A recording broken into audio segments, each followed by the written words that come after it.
Going to be away at Southampton today, and your man watching that was Russ Hargreaves.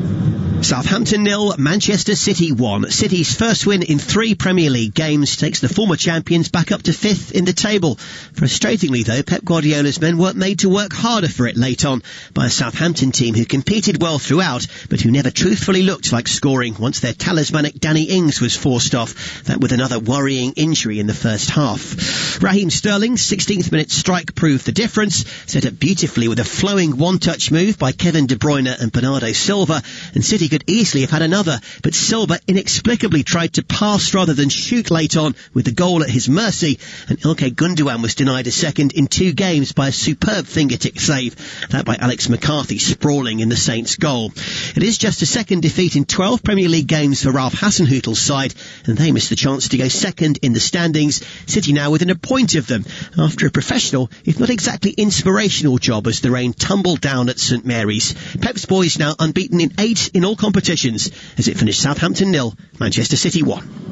Yeah, Russ Hargreaves there with that report. And Hogan, I suppose it's not as clinical, it's not as devastating, Manchester City beating Southampton, but Southampton have been a very good side so far this season, and to come away with that with all 3 points, even if you're not playing to the best of your ability, that is the sign, isn't it, of a side that can perhaps challenge for the title once again. Yeah, that was the be all and end all for Manchester City today. I think themselves, Chelsea, Manchester United, Tottenham, they're not exactly blowing teams away at the moment, but they have to keep getting these 3 points, whether they scrape them out playing well or not. They just have to get the points on the board and stay within touch and distance of Liverpool, and hopefully Liverpool can slip up at some stage. But the signs today from City were good. They look a lot better defensively, and that's something that they'll want to build on. They just have to get back to what they were doing the previous 2 or 3 seasons, where they were scoring buckets, loads of goals, and I'm sure that will come sooner rather than later. What do you think, Hogan, hasn't been working for Manchester City this season? Because obviously there were some disappointing results. The draw in midweek against West Brom obviously stands out as a big one, and they've been without Sergio Aguero for a large part of this season as well. But why is it not clicking as well this season under Pep, do you think? He's tinkered it slightly. He's gone with 2 holding midfielders. They obviously missed David Silva. He was a magician in there for many years, and probably one of the best foreign players we've ever seen in this league. So he's a big miss. They also missed Leroy Sané, Sergio Aguero. I don't think Jesus has stepped up to the plate at all. I think he's a good, decent player for Manchester City, but you wouldn't want him leading the line week in, week out. And when I look at that Manchester City team, other than Raheem Sterling, I don't see many goals, and that's something they'll want to change. Mahrez isn't the type to get you 15 or 20 a season, every season anyway. Same with Jesus. De Bruyne, he makes up for it with the ridiculous number of assists he gets, but they need other people chipping in, and that's where Phil Foden, I think, will start to get more and more chances, because he is a goal threat. And sort of coming back ever so slightly to tonight's game, it's just the difference where we are now in terms of Arsenal and Manchester City and the gulf in class, because Manchester City didn't play all that well today, but they came away with all 3 points. Arsenal were lucky in the end to survive with just 1 point in midweek and finishing with 10 men against Southampton. Yeah, I think Arsenal, if they're being realistic, they know that they're a long way behind the top sides in this country, and games like in midweek, it ended up being a good point for them, and Arsenal home to Southampton, that shouldn't be a good point. So they need to get wins on the board. It's been too long of a run where they haven't won a game, and they haven't really looked like winning a game, if we're being honest, but they need to keep a solid base and try and be hard to beat. Arsenal lost 7 games so far this season. That's 3 more than at the same stage in any previous Premier League season, dating back to 1983-1984. It hasn't been going very well so far under Mikel Arteta, but we shall see how they get on this evening here at Goodison Park against Everton. Well, following myself and Hogan later on tonight, we've got Newcastle versus Fulham. That's the late kick-off in the Premier League on this Saturday evening. Andrew Self is going to be in the hot seat for that one. Alongside him will be Darren Ambrose. And the Newcastle manager Steve Bruce has been talking about things surrounding football, most notably, of course, the coronavirus pandemic. There was an announcement in England earlier today, about an hour ago, from the Prime Minister Boris Johnson, introducing a new tiered system and that kind of thing, all these sort of restrictions. And Steve Bruce has been saying that COVID has been taking its toll within football. No, we don't have any more new injury concerns. We've still got 4 or 5 of the squad missing through illness. So it's been a difficult time in that respect. However, we are seeing a light at the end of the tunnel that we hope we can get them all back. And certainly we have got one or two though who are finding it a struggle at the moment, which is obviously my concern now is for their well-being and their welfare, because now they've been struggling for a while with it.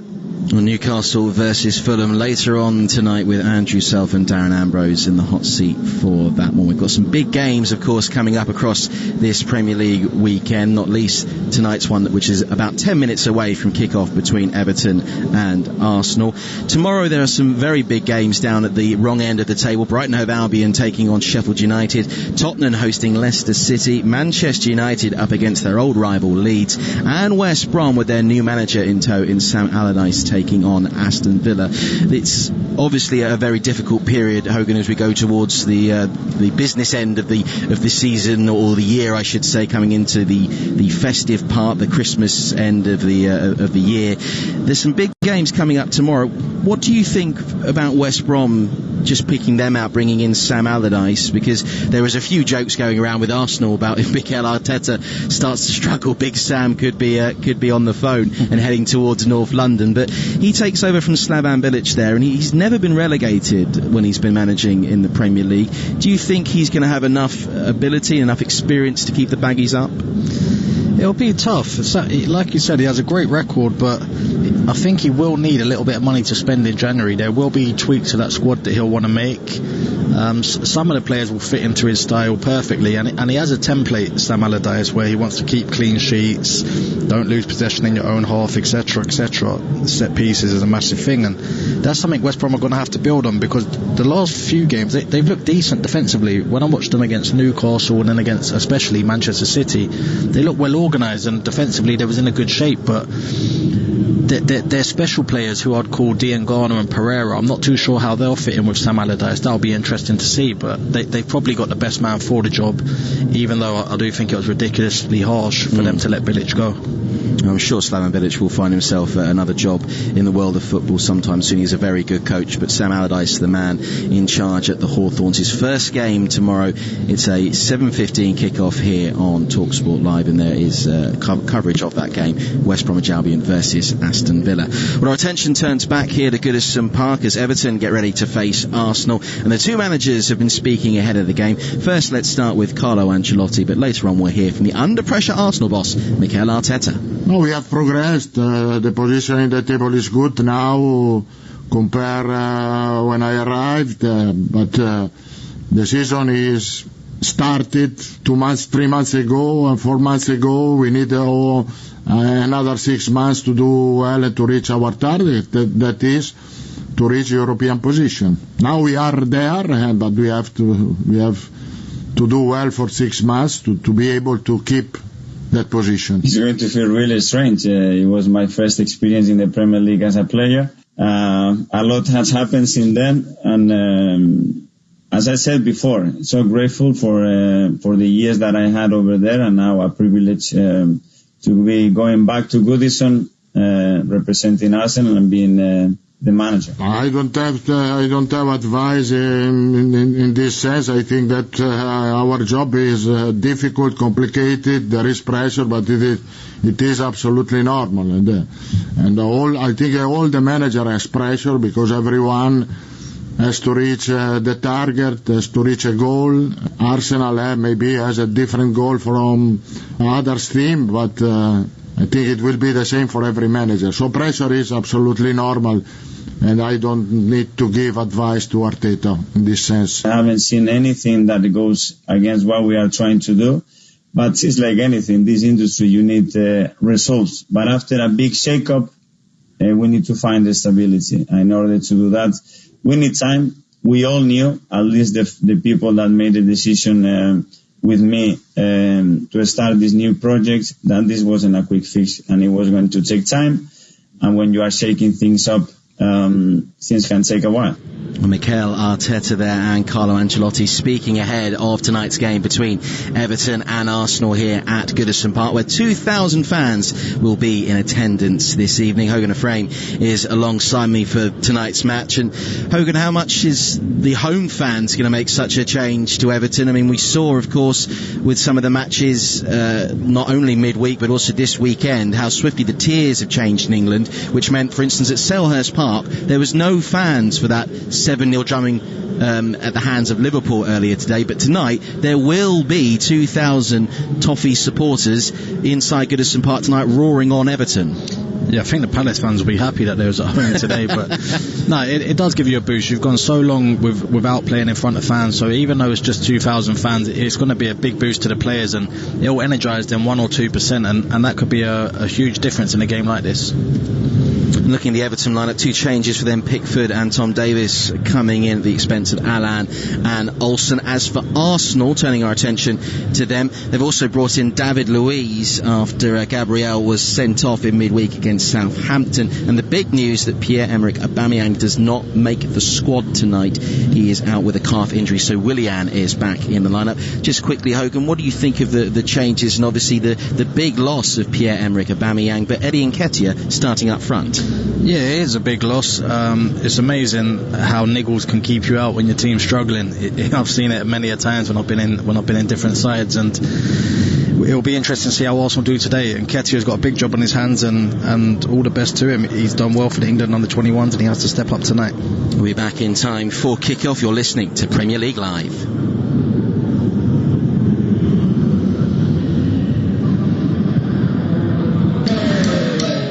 This Christmas, get all the non-stop Premier League action with a Now TV, Sky Sports or Sports Extra pack. Watch over 40 games this December with the biggest names in the league. Gets it from Fernandes. Stream every game or only pay for the ones you want. Your sport on your terms with Now TV. 18 plus ROI only. Month passes sold separately and auto-renew. Minimum speed 2.5 megabits per second. Terms apply. Introducing Guardson Sport. Protect your sporting equipment from COVID-19 for up to 14 days with Guardson Sport disinfectant treatment. Ideal in team sport settings with the sharing of balls, rackets, gloves, helmets and all other sporting equipment. Guardson Sport kills COVID-19 on impact, keeping surfaces free from COVID-19 and other viruses and bacteria for up to 14 days by creating a protective polymer layer on application. For more information on Guardson Sport and other quality assured, certified and approved PPE, visit yourcovidprotection.com. Create the Premier League atmosphere at home with Harvey Norman, the home of the big screen. Feel like you're on the pitch with our stunning range of 4K smart LED and OLED TVs from LG, starting from just $449. Plus, hear every kick, save, tackle, decision. With LG's best-in-class soundbars. Get TV ready for all the big games with Harvey Norman. Shop online today or safely in our spacious stores. Harvey Norman, home of the big screen. Let's talk about you looking after your business. Ford, looking after your vehicle. Let's talk hassle-free Ford leasing. Just a fixed monthly payment, no motor tax to deal with, and no maintenance or servicing to pay on selected plans. Get the Ford Ranger Wildtrak from €440 per month. Hassle-free Ford lease. Now we're talking. Search Ford lease or text Ford to 50015 to speak to us about leasing your next vehicle. Text cost to standard rate. Price quoted is for a Ranger Wildtrak with no maintenance over 4 years with a €1,750 deposit. 15,000 kilometres per annum. Business users only. Price excludes VAT. Ford lease is provided by Marion Fleet Management. Trading as Ford lease. 123ink.ie for all your home office needs, including printers, ink, toners, paper, label markers, binders, pens, bins, batteries, boxes, chalk, compass, files, memory sticks, highlighters, glue, notepads, pencils. Whoa! And we're cheaper than your current supplier. 123ink.ie for home, for office, for less. It's Paddy's week-long session on the Paddy Power app. So we'll have all those things that Irish people love at a session. Like, shamrocks and kilts and ceilidh dancing and... Nah, only codding you. It's less diddly-eye and more what we're really about. Quality sport and unbelievable generosity. A monster 8-day rollover of specials exclusively for our customers in Ireland from December 12th to the 19th. Log on to our website or open our app to find out more. Paddy Power. 18+. Gamblingcare.ie. You're listening to TalkSport's coverage of Everton against Arsenal from Goodison Park. I'm your host, John Howick. Alongside me is the former West Ham, QPR and Toronto FC winger, Hogan Ephraim. And this is Premier League Live. What a big afternoon it has already been in the Premier League. We've got a mouth-watering tie here on Merseyside. Everton taking on Arsenal, a low on confidence Arsenal, and a heavy under pressure Mikel Arteta turn up here at Goodison Park tonight after not winning in their last 6 games. They take on Carlo Ancelotti's Toffees and the red-hot Dominic Calvert-Lewin up against Arsenal here this evening, with 2,000 fans in attendance to warm the cockles and cheer on their side this evening. 2 changes for Everton tonight. Jordan Pickford returns to the starting lineup along with Tom Davies. So Allan, who hasn't recovered from that hamstring injury, misses out, as does Rob Olsen, who drops down to the bench. As for Arsenal, the big team news coming into tonight's game was about that Pierre-Emerick Aubameyang misses out due to a calf injury. That means that Eddie Nketiah leads the Arsenal attack. Alex Lacazette is only on the bench, but there are recalls for David Luiz in defence after that suspension for Gabriel for being sent off in midweek against Southampton, and Willian being recalled to left wing to take on Everton tonight. Now this promises to be a very exciting game, Hogan. We've got 2 teams with differing fortunes, of course. Everton on the up and Arsenal seemingly on the down. Yeah, momentum's definitely in Everton's favour, but Arsenal have to step up tonight. You look at players like Willian, who's come in, he has to start performing. Pepe, their record buyer, one of the Premier League's record ever buyers, so he has to really start performing. This is a chance for him to step up and show that it's not just about Aubameyang, that the rest of them can put their work in. Remember, you can get involved too in tonight's commentary by tweeting us at TalkSport Live as the players take the knee, and they're applauded by the 2,000 supporters inside Goodison Park this evening to show they are united against racism. And it's Arsenal who are going to kick us off in their white with maroon shorts and maroon socks away kit, and Everton blue shirts, white shorts and white socks. And the referee tonight is Andre Mariner. On VAR is Michael Oliver. So Everton tonight with Pickford in goal, a defence from right to left across the back 4 of Holgate, Mina, Keane and Godfrey. Then Doucoure and Davies in the middle, with Iwobi on the right, Richarlison on the left, Sigurdsson in the hole, and Dominic Calvert-Lewin up top for Everton tonight. As for Arsenal, Leno in goal, a back 3 of Rob Holding, David Luiz and Kieran Tierney. Then it's Ainsley, Maitland-Niles, Mohamed Elneny, Dani Ceballos and Bukayo Saka.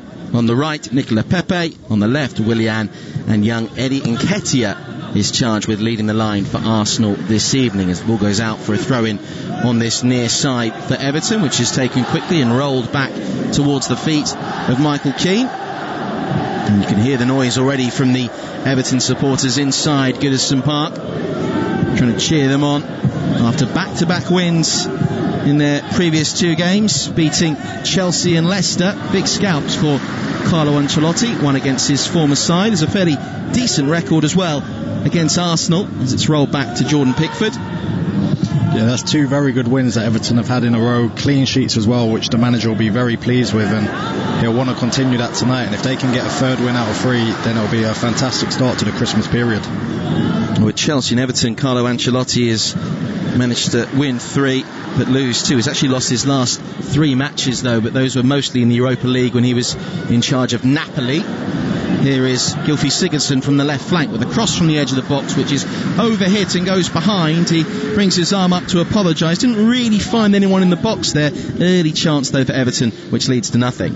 Yeah, he's overhit the cross, and it's disappointing from him because he has a lot of quality, Sigurdsson. He normally whips them in, great pace at a great height, but it's early on in the game, probably still finding his range. But Everton will be happy that they've pushed Arsenal back there, and they'll want to get onto those second balls and those knockdowns. It can be deadly from set pieces. Gylfi Sigurdsson, he has been the designated penalty taker at most of the clubs he's been at as well, but only 2 goals in 14 appearances versus Arsenal. Is of course a former Spurs player, so I'm sure he has just enough encouragement tonight to try and see if he can get one over his former rival, as Michael Keane can roll the ball back to the safety of Jordan Pickford, 2.5 minutes gone, Everton 0, Arsenal 0. Tentative start from Arsenal, sort of backing off from Everton and let them play for the moment. Is that just a case, Hogan, of settling down and just trying to get comfortable in the game? Yeah, I think so. I think Arsenal realise they're a little bit fragile. They don't want to overcommit from the start. They want to be in this game after 15, 20 minutes. They've been letting in a couple of early goals, which hasn't helped them, and they need to change that tonight. Because if they go 1-0 down here, especially with a few thousand fans returning, then they'll be under big pressure. You have to make sure the heads don't drop for Arsenal, regardless of what sort of start they could have at Goodison Park, as David Luiz, who's returned tonight, one of 2 changes, plays the ball square across to Rob Holding, whose pass is straight out of play on this near side. He's just trying to find the run there of Nicola Pepe, thrown back into play into the feet of Dominic Calvert-Lewin, who comes deep to keep the ball moving, the attack flowing for Everton. Over to the far side to the former Arsenal player Alex Iwobi. Abdoulaye Doucoure can get that back towards the halfway line, and Yuri Mina.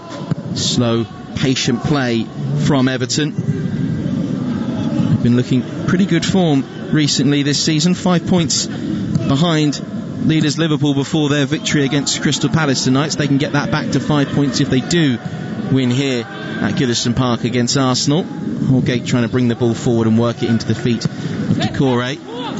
Arsenal so far holding their shape. They're not really letting Everton get too much ground inside their own half.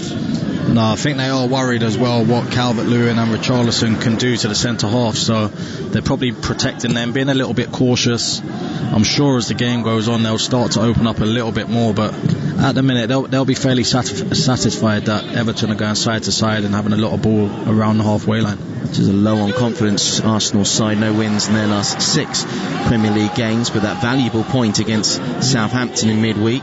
Mikel Arteta said he hoped it could be the turning point for Arsenal. We shall see as the game goes on, as Tom Davies just goes straight into the back there of an Arsenal player. I think that was a foul on Ainsley Maitland-Niles. No, it was Nketiah, excuse me, over on the far side. Actually scored in the 3-2 win against Everton back in February. This is just his 3rd start of the season. 5 minutes gone, 0-0. There's a lot of pressure on his young shoulders tonight, Hogan. There is, but he has to take opportunities like this. At a club like Arsenal, you don't just get opportunities if you're not a good player. So they must rate him highly, and he needs to step up. We can see Martinelli's back on the bench tonight. Aubameyang will be back at some stage. So he has to take the opportunities whilst he has them, and he's a real goal scorer, or that's what he has been throughout the youth teams and reserves. So he has to show that now in the first team. Yeah, as you say, Martinelli is back on the bench tonight, along with the likes of Alex Lacazette. It's also Bellerin, Joe Willock and Emil Smith-Rowe as well amongst the Arsenal substitutes. For Everton, sort of players that could change the game for them: Bernard and Anthony Gordon, along with Cech Tosin as well, also on the bench tonight for the Toffees, who at the moment have to do a bit of defending as Willian can switch the ball over to this right flank, chested down nicely by Nicola Pepe out to this far touchline, infield to find Ainsley Maitland-Niles. First time that Arsenal have had a real attack against Everton so far tonight. Danny Ceballos out wide for Maitland-Niles, tries to go around Richarlison. Good strength though from the Brazilian, holds the ball up, going to try and shepherd it out of play, but turns and clears. Abdoulaye Doucoure will come bursting out of the midfield and win that tackle ahead of Ceballos. Now just play infield to find Tom Davies. A bit congested, but he'll play his way out of trouble here. Doucoure right through the legs of Willian. He'll sprint down this left flank. He's got Dominic Calvert-Lewin in the centre, coming across to try and deal with him as Rob Holding. Doucoure can cut it back to find Tom Davies. Now to Richarlison, and he'll return that to the safety of Ben Godfrey at the back for Everton. That was really good play by Doucoure. Very good. He gets to the loose ball first, plays a 1-2 with Tom Davies, little nutmeg on Willian, then gains 30-40 yards up the pitch, and that sort of thing there, it might seem minor, but that can be demoralising for an Arsenal team where they're low on confidence and they just see a little ricochet go Everton's way, and then the first to every loose ball. That can't be happening. Arsenal need to get into this game and start getting onto the loose balls.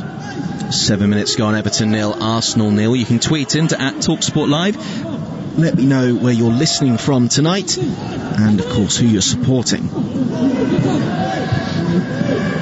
Ball just bobbling down this left side of the channel, just in front of the Arsenal box. Out for a throw in, last touch Digne to come off of Willian. Mason Holgate will trot across to take it.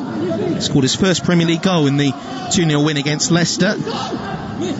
He's yet to win, though, in 3 appearances versus Arsenal. Here he is with a 1-2, driving to the byline, delivering the cross into the near post. Richarlison was the target. It was cleared away off the head of Rob Holding. Arsenal appealing for offside as it came back to Mason Holgate. He's charged down the clearance, Bukayo Saka, and it's behind for a goal kick. But that's good pressure there from Everton, doing their best to try and chase down Arsenal defenders and make life difficult for them at the back.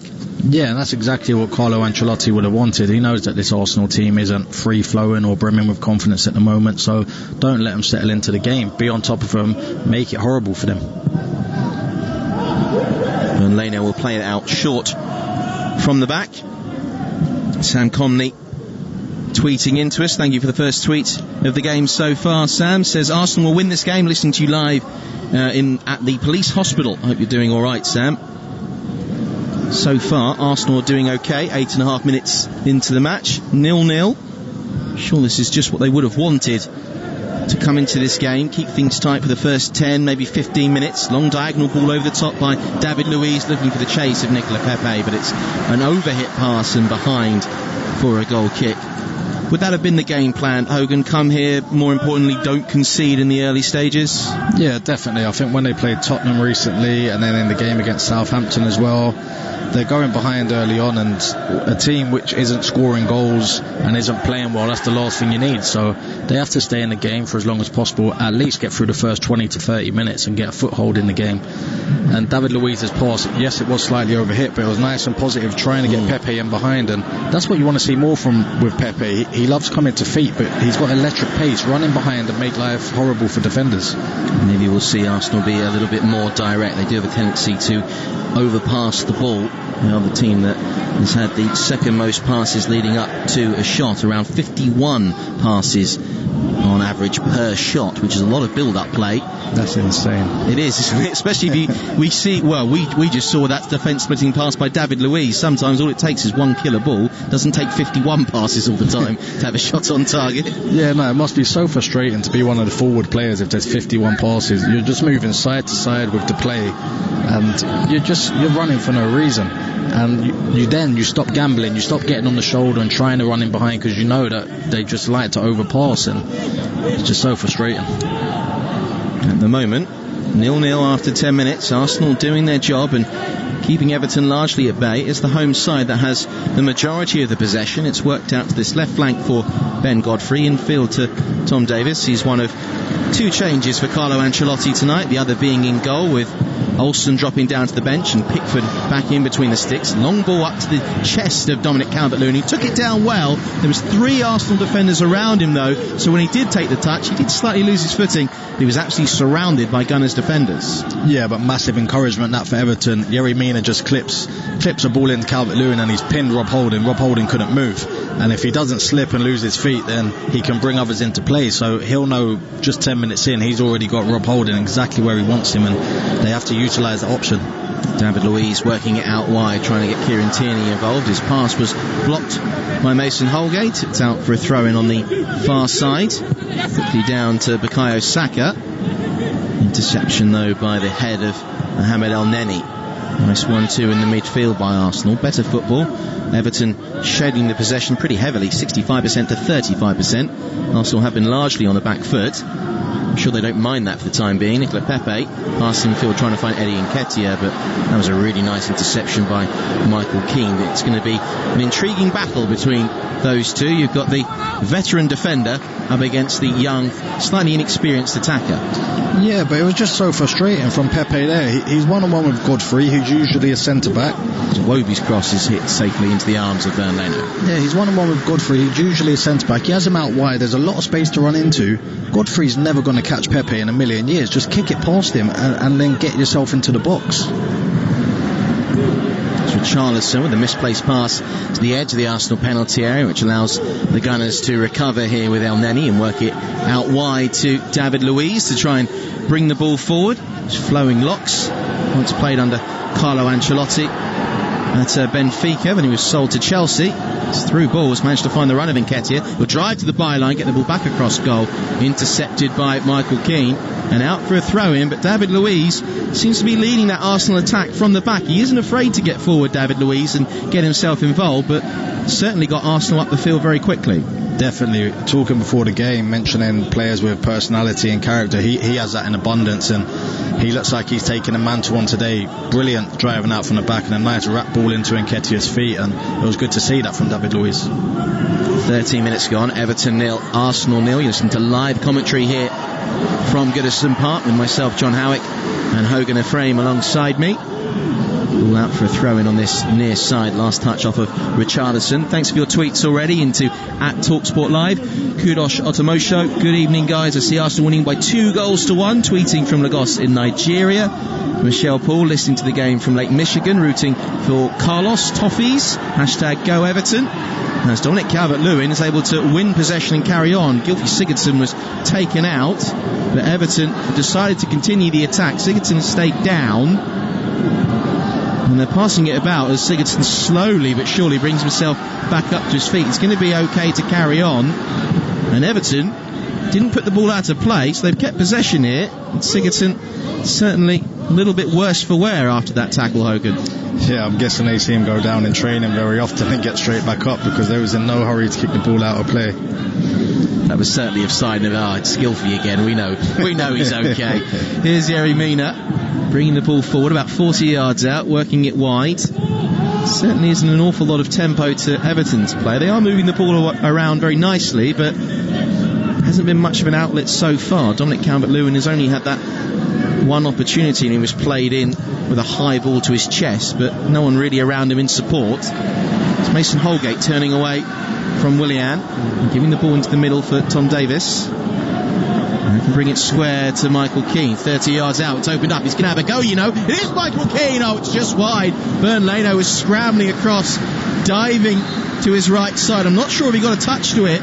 Michael Keane, who was given the invitation to shoot there, it really did open up. The Arsenal defender said no worry, and that is a whisker away from the far post from Michael Keane. On another day, that goes into the top corner.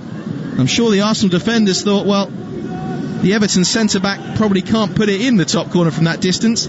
He nearly did. 15 minutes gone, 0-0. As he's lining up to shoot there, I'm begging him not to have a go. It looked a ridiculous range, and Michael Keane, he's not renowned for that, but what a hit it was. It's inches away from flying into the top corner, and you saw Rob Holding's reaction. He turned around, he wasn't happy with Elneny and Ceballos just backing off and leaving a massive gap for Michael Keane to drive into and hit the shot, and so unlucky. Fantastic effort. Mohamed Elneny's picked up a yellow card for that foul on Gylfi Sigurdsson, which was right the way back in the build-up to that chance for Michael Keane. All flicked on nicely here by Nketiah, but it's going to be intercepted by Ben Godfrey, who turns and clears. Nice ball away from danger for Rob Holding to return to the safety of Leno. So 0-0 after 15 minutes.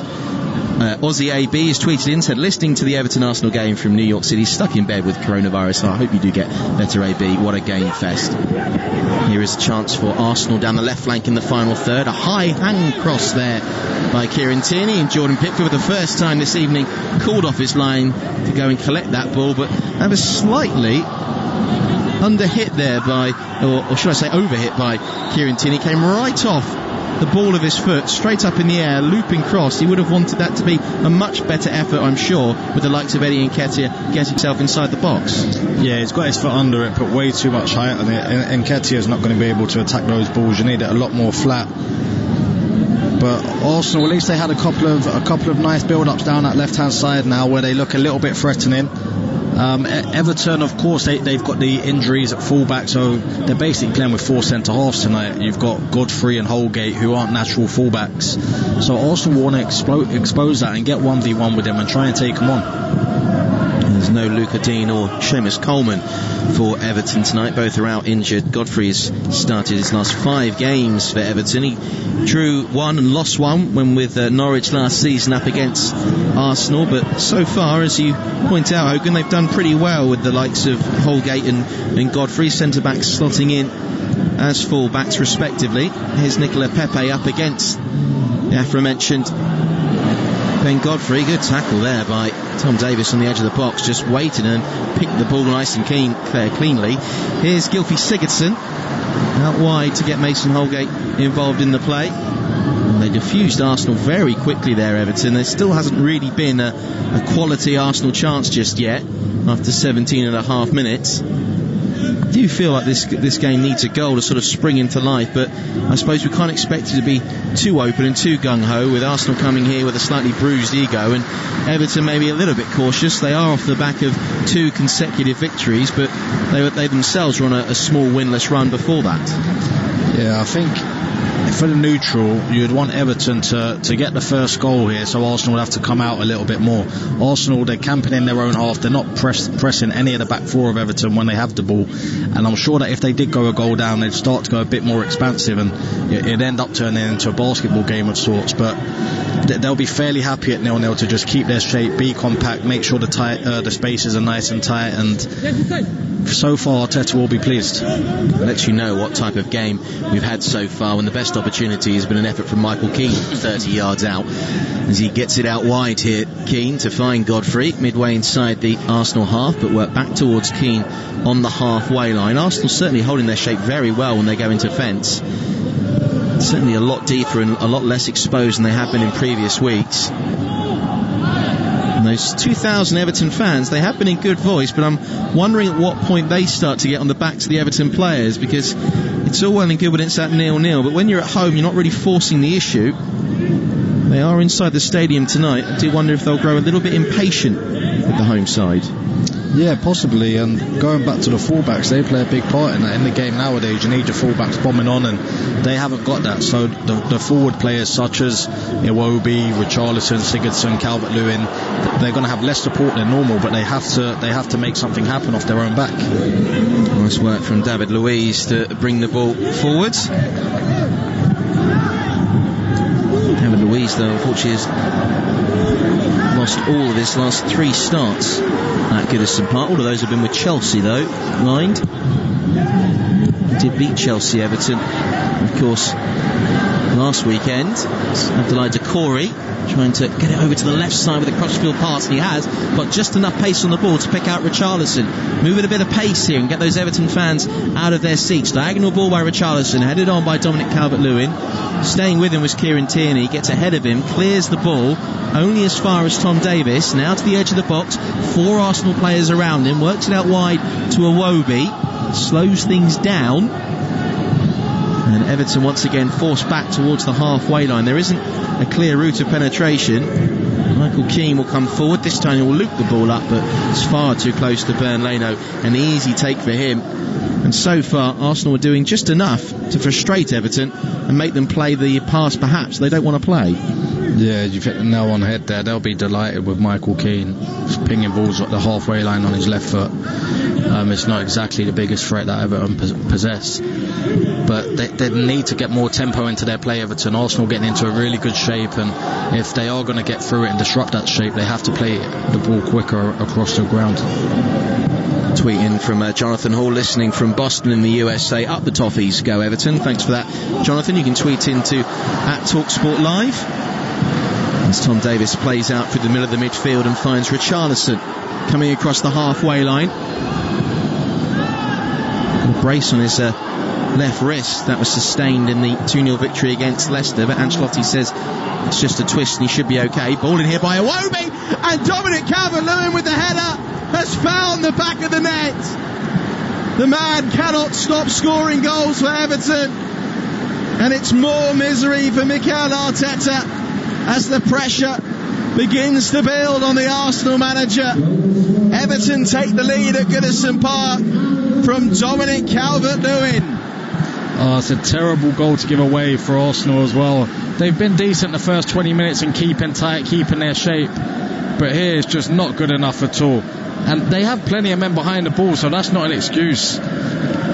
It's just poor defending. They're backing off. Iwobi has all the time in the world to pick out a cross. I think it might go down as an own goal for Rob Holding, but it's just poor. They're not getting tight to Calvert-Lewin in the box, but too much time for Iwobi there. Yeah, the cross from Iwobi was flicked on by Calvert-Lewin, then came, you're right there, Hogan, right off the left thigh of Rob Holding. Well, any striker worth their weight is going to try and claim that as their goal. I think Rob Holding might see this overturned by the dubious goals panel and given to him. But either way, it means that Everton have taken the lead and Arsenal once again find themselves behind. Yeah, no, it's the last thing he would have wanted. We was mentioning the 20 to 30 minute mark, he'd wanted to stay in the game, and just after the 20th minute they've switched off. Iwobi can't have that much time to cross the ball. It wasn't even a particularly great cross. He's put it into an area, it's a little bit flat, fair enough to him, but it wasn't an exceptional cross, and Calvert-Lewin just got across Rob Holding. He has to be touch tight to him. Everybody knows Calvert-Lewin is probably the biggest aerial threat in the Premier League, so you can't afford him space in the box. Yes, he gets luck with a ricochet, but deserved luck for making the run. So Everton 1, Arsenal 0, 23 minutes gone. Could be Dominic Calvert-Lewin, could be a Rob Holding own goal. Does mean that Arsenal are up against it once again. What sort of response will we see from the Gunners? Not won in any of their last 6. They've only won 1 of their last 9. More worryingly, only scored 3 goals in their last 9 games in the Premier League. Yeah, that's a major issue, and I was saying that for the neutral you would want Everton to score first so Arsenal come out a bit and make it a more entertaining game. I'm not sure if they'll do it straight away, Arsenal, because this could easily turn to 2 or 3 if they go for it too soon, but I'm sure as the half goes on that they will start to come out a little bit more. Richarlison with some nice work to lay the ball off to Tom Davies. Had 2 Arsenal players around him, just swivels and turns away from danger. Then in the end it's a poor touch from Richarlison, but certainly for me, for Everton to move the ball from side to side, we said for the first 18, 19 minutes or so that Arsenal were making it very difficult, and then all of a sudden it seems far too easy now for Everton to just pick the pass. Yeah, it is, and just there when they've seen Tom Davies on the ball, you have Pepe and Ceballos closing him down. Tom Davies knocks it out of play. It seems that straight away they just started pressing, and you just wonder why you would suddenly, it would take you to go a goal down to change a game plan. Surely if you felt that was the best way of getting at Everton, then you would do it from the start. So they seem a bit in between at the moment, Arsenal, not really sure what they should be doing. Well, the cautious approach has well and truly gone out the window for Arsenal at the moment, down by 1-0 here at Goodison Park, giving those 2,000 Everton supporters something to sing about back in their seats tonight. I wonder for how much longer with the coronavirus restrictions being extended here in England. Here's a chance for Kieran Tierney, cutting the ball back for Eddie Nketiah inside the box. Oh, it's well wide of the target. His first real chance this evening. That was nice play from Arsenal. Ball down the left flank. Kieran Tierney got in behind, cut it back to Eddie Nketiah. But in the end, Jordan Pickford, wasn't in the best of positions, but it's well wide of the goal. You've really got to hit the target from there. Missed opportunity for Arsenal. Yeah, Jordan Pickford's in no man's land when the ball originally goes out to Tierney down the left. Arsenal's best play has come down the left-hand side. Brilliant cutback from Tierney. Nketiah's got so much time. He could have a touch and finish that, but he tries to go first time, and it's a poor effort in the end. Did score in his last appearance versus Everton in the 3-2 victory back in February. This, though, just his 3rd start of the season, and obviously trying to fill those rather large boots of Pierre-Emerick Aubameyang. Do have to wonder with Alex Lacazette on the bench, while he wasn't preferred as the main central man tonight. I know there are a lot of games to come, but especially after the sort of poor run of form that Arsenal have been in, to put all that responsibility on the youngster, it's a big ask. There's Bukayo Saka going down the left side of the penalty area. Good tackle in the end by Mina. That's going to be the first Arsenal corner of the evening, and now this needs to be a good delivery, because they might not get too many of these. If they keep making those runs in behind, they'll get a bit more success. So far, this is just their first corner of the evening. 25 minutes in, it's going to be whipped into the near post, cleared away with a strong header from Dominic Calvert-Lewin. Well, he's able to score goals and also defend them at the other end. That's what you want your striker to be doing, as Alex Iwobi gets it up towards the halfway line and away. Arsenal have to keep utilising their left-hand side. Tierney and Saka's their threats today, and they have to keep overloading on Mason Holgate and see what trouble they can cause him. It's Nicola Pepe, nice play to the middle of the midfield to find Elneny, worked out wide again for Danny Ceballos. Really strong tackle by Ben Godfrey. Ceballos went down clutching his ankle, but Godfrey got the ball fair and square. It was a robust tackle, really strong challenge. Look at the replay now. Well, he comes through, but he does get the ball fair and square. Ceballos tried to play it, takes it right off his toe, and in fact it's Ceballos' follow through that catches Godfrey. He sort of limps away. He's going to be okay. It's absolutely outstanding defending that from Godfrey. He's won the ball cleanly, he's nice and strong in the tackle, he's not left anything behind, and brilliant defending. Corner for Arsenal is the result of that challenge. It's Willian to take it, floats up towards the far post again. This time it's cleared off the head of Mina, forces David Luiz out wide to keep it in play, and with Kieran Tierney back towards the halfway line and the centre circle with Ainsley Maitland-Niles. Good press here from Everton, very quick to get out of their box and force Arsenal back inside their own half. And hear the round of applause from the Everton supporters tonight, really appreciating the work ethic that has been distilled by Carlo Ancelotti, and certainly this season Everton look like a really difficult side to beat, and at the moment looking comfortable 28 minutes in, leading by 1-0.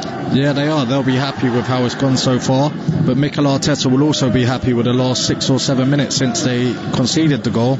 Arsenal have been fairly decent and probably had their best spell of the game, so maybe they're starting to come into it a little bit more now. They need a little bit more genius up top. Nice little bit of interchangeable play by Eddie Nketiah and Saka, but in the end the last touch was just a little bit too heavy there. Bukayo Saka got 1 assist in 2 appearances versus Everton. Highly rated youngster, and there is that pace, as you point out, Hogan, that you can use, Arsenal could certainly use, with the likes of Saka, Maitland-Niles, Pepe and even Willian, to try and expose those Everton fullbacks who are of course centre-backs playing in those roles. Yeah, they have to try and get in behind and hurt Everton. They're not in their natural positions, Holgate and Godfrey. It's Calvert-Lewin getting to the byline, delivering across into the box, but it's cleared away fairly easily by Arsenal. Back with Tom Davis, turns away from trouble and gives it off to Ben Godfrey. Is this going to be the wake-up call that Arsenal need? So far, Everton leading by 1-0. Dominic Calvert-Lewin's header, which deflected off of Rob Holding and found its way past Leno into the Arsenal net. Arsenal worryingly, though, when it comes to winning games from behind, lost 6 of their last 7 when conceding first. That 7th game was a draw. I can't believe they aren't playing Lacazette. I still believe he's the best number 9 at the club. I don't believe they're saying a lot. He's their joint top scorer, Hogan. He's on the bench. Yeah, I wouldn't say that he's a great striker, but I do believe he's the best number 9 Arsenal have. That's including Aubameyang. I don't think when Aubameyang plays down the middle, that's his favourite position. I think Aubameyang should be wide left and Lacazette should be the striker. He holds the ball up, he links players in. We just saw a ball go up a minute ago to Eddie Nketiah, and Michael Keane just bullies him off it, and then it's another wave of attack for Everton. There's Richarlison, who slips just as he tried to get forward. And I think the referee's either seen it as a foul for the way he fell into Ainsley Maitland-Niles, or a handball. Either way, it's a free kick for Arsenal. Moments ago was an effort from Alex Iwobi, which was charged down well by the Arsenal defence. So far, the home side and their supporters very pleased with what they've seen in the opening half an hour. Carlo Ancelotti leading Mikel Arteta's Arsenal by 1-0. Both managers were actually named before this fixture a year ago, and they watched on from the stands. It was Duncan Ferguson who was in caretaker charge for Everton, and Freddie Ljungberg was in caretaker charge for Arsenal. That game last year, I honestly believe, is probably the worst game I've ever seen in the Premier League. That was the 0-0, wasn't it? Yeah. It was absolutely terrible. I think if they were playing 3 passes a goal, it still would have finished 0-0. It was horrendous. Mikel Arteta actually took charge of his first Arsenal game on Boxing Day with a 1-1 draw away at Bournemouth. They conceded first in that game, though, as well, back at the Vitality Stadium. They are trying to stay with Mikel Arteta, Arsenal. Technical director Edu came out and sort of backed the manager, not so much as a big sort of gestural statement, but they're certainly keeping support with him. He's a young coach, is his first full job in charge after being the assistant to Pep Guardiola at Manchester City. Nice play here from Ben Godfrey, and then a through ball from Sigurdsson. Space out wide here for Richarlison, moving into the final third. Shifts onto his right boot, delivers the cross to the box, cleared away well by the strong header of Kieran Tierney. Tom Davis just muscles Eddie Nketiah off the ball, and then in the end just fouls him just to make sure he can't carry on. Free kick for Arsenal. Everton leading by 1-0 with 32 minutes gone. Yeah, they'll be happy with how this game's gone, Everton. They haven't been particularly great, but they've done more than enough to be leading. They've been the better side, the ones trying to go forward, and deservedly got the goal through Calvert-Lewin / Rob Holding own goal. Yeah, waiting for confirmation on exactly whose goal that will be. Dominic Calvert-Lewin, I'm sure, will fight anyone for it, so it will be his, because that will put him, of course, in the leading race for the Golden Boot, Dominic Calvert-Lewin. Yeah, he won't be happy if at half-time he gets told that's not his, but maybe that'll spur him on in the second half. I'm sure one of the backroom staff will mention it to him, because he'll definitely want a goal today. So his 15th goal in all competitions, so he's beaten his own personal best. Just shows you the kind of season he is having for Everton under Carlo Ancelotti. Chance of Ainsley Maitland-Niles with the ball into the box, cleared away. Tom Davies has had a kick at him, and Arsenal have a penalty. A rash challenge from Tom Davies on Ainsley Maitland-Niles. He just chipped the ball into the box, got beaten to it first by Tom Davies, who really stuck out a leg. It's lazy defending, didn't really know where the man was. Goes down inside the box, and the referee, Andre Mariner, points straight to the spot, and Arsenal here have a lifeline. Yeah, it's a definite penalty. He comes on the blind side of Tom Davies. Sloppy from Tom Davies, not knowing what's around him. Poor header as well from Yerry Mina. I'm not sure he had to even head it away. I believe he could have volleyed it away, and now massive chance for Arsenal to get back into this game. And he knows Tom Davies, doesn't he? Straight away he looked up. There's a sarcastic grin on his face, if to say, I've done it. How on earth have I given this away? But he knows he's made the mistake. Ainsley Maitland-Niles is very slow to get back up, but Arsenal have a chance to get themselves back into the game, and the man to take it is going to be Nicola Pepe. There's a good record from Pepe from penalties when he was at Lille. I'm surprised Maitland-Niles isn't taking it himself. He's very casual with his penalties, but normally always sends the goalkeeper the wrong way. It's also the likes of Willian as well. Oh, of course, yeah, Willian, as we know, fantastic penalty taker, so big pressure now on Pepe. It's a chance for Nicola Pepe to try and get Arsenal level here on Merseyside. Down by a goal to nil. Hands on his hips, ball on the spot. Pepe versus Pickford. Stuttered run, runs up, sends Pickford the wrong way, and Arsenal pull themselves level. They silence the 2,000 Everton supporters inside Goodison Park, and they bring hope to Mikel Arteta. They get themselves level. Everton 1, Arsenal 1. Pepe from the spot. Yeah, it's a brilliant penalty. He takes his time, just sends Pickford the wrong way, and that's a big goal that for Arsenal. Coming up to 10 minutes left of the half, and they really needed that. They're back in this game, and they might have some momentum now to push on. That's just the sort of response that Mikel Arteta wanted. Double fist pump from him, and that's something to build on as he heads towards the second half, and of course the break in about 10 minutes time. 35 minutes on the clock, and Pepe getting that equaliser.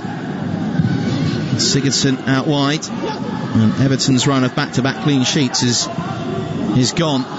Managed to hold out against Chelsea and Leicester. Haven't been able to keep this largely goal shy Arsenal side at bay after giving away that cheap penalty, the foul by Davies on Ainsley Maitland-Niles. It was great play from Ainsley Maitland-Niles, following the ball back into the box. He won the penalty, but it was poor defending from Yerry Mina and then Tom Davies. Probably deserved in the respect of Arsenal had their best period since going 1-0 down. They grew into the game, started to put a few passes together and pressed Everton, so they'll want to keep this up now for the final 10 minutes or so of this half. Thanks to Abraham Supremo from Ghana, who said Arsenal just aren't themselves lately. Their best will be a draw. They managed to get the game back to 1-1. Rob Holding returns the ball to Leno. Trying to play out from the back here, Arsenal, and that's risky, and all they've done is given away a throw-in 10 yards away from the corner flag after a misplaced pass. Fails to find Saka. And that's good press and good intensity from Everton to force the mistake. Here's Yerry Mina, 40 yards out in the centre, works it out wide. Cross will come in from Holgate to the near post, actually hit Dominic Calvert-Lewin. He was not anticipating that ball coming all the way through. There were 3 Arsenal defenders ahead of him. In the end, it's cleared for a throw-in. And had he anticipated, I should say, there wasn't going to be a touch, it's a good opportunity for him. Yeah, it was. He was just caught on his heels there, Calvert-Lewin. He needed to just touch and swivel and hit with that, but caught him by surprise. The ball ran a yard or two away from him, and Arsenal got it to safety. A few other tweets have come in as well. From Alo Tafiq, says, monitoring your commentary via Radio Diamond in northern Ghana. This game between Everton and Arsenal will surely end in a draw. Actually, don't wish any of them to win. However, come Monday, he wants it Chelsea to thump West Ham by 4-0. And Matt DeButts says, we're listening from Witherville, I hope I pronounced that right, in Virginia, US of A, cheering on the underdogs, which I guess is Arsenal these days. It's a good point, that. They do find themselves 15th in the table before kick-off today, 10 points behind 4th place Leicester. And the worrying fact, of course, they've not finished in the Premier League top 4 in the last 4 seasons. They came 8th last season. And it's weird because you think of Arsenal as this massive club in North London, all the success, of course, that they had, that sort of decade of success under Arsene Wenger, and plying their trade mostly now, of course, in the Europa League. But 4 seasons outside of the Champions League, Europe's top competition, that really is a big blow for a club of Arsenal's stature. Yeah, it's a ridiculously long time, and if someone mentioned that to you 10 years ago or so, you would never have believed them. It was a dead cert that Arsenal would always finish in the top 4, but the last few years they've been struggling badly. There's obviously been different managers at the helm, new players have come in, they've started to spend more money, and it still hasn't helped. The quality of player hasn't gone up. If anything, it's gone down massively. So they need to start getting things right on and off the pitch. The signings they make need to be better. The players have to perform better. All the managers have been doing near enough the same, basically. None of them can seem to improve this side. Well, I'll say it quietly, Hogan, but I did see reports that perhaps Arsene Wenger could come back as an interim manager to the end of the season. I don't want to say that too loudly because I know I'll be lynched by Arsenal fans, but a couple of tweets suggesting they want Max Allegri in. Here's Dominic Calvert-Lewin running at goal, 25 yards out, really nice run, then gets brought down right on the edge of the D by Kieran Tierney. That was a rash tackle, but he feels like he had to make it. There was no stopping Dominic Calvert-Lewin. Once he got going, he was thundering away right through the middle of the midfield, bearing down on goal, just a couple of defenders ahead of him, rode all the challenges. In the end, Kieran Tierney just gave him a good whack, a strong boot right through him, cutting him down, and he rightly earns his yellow card. What he does do is concede a free kick to Everton in a really dangerous position.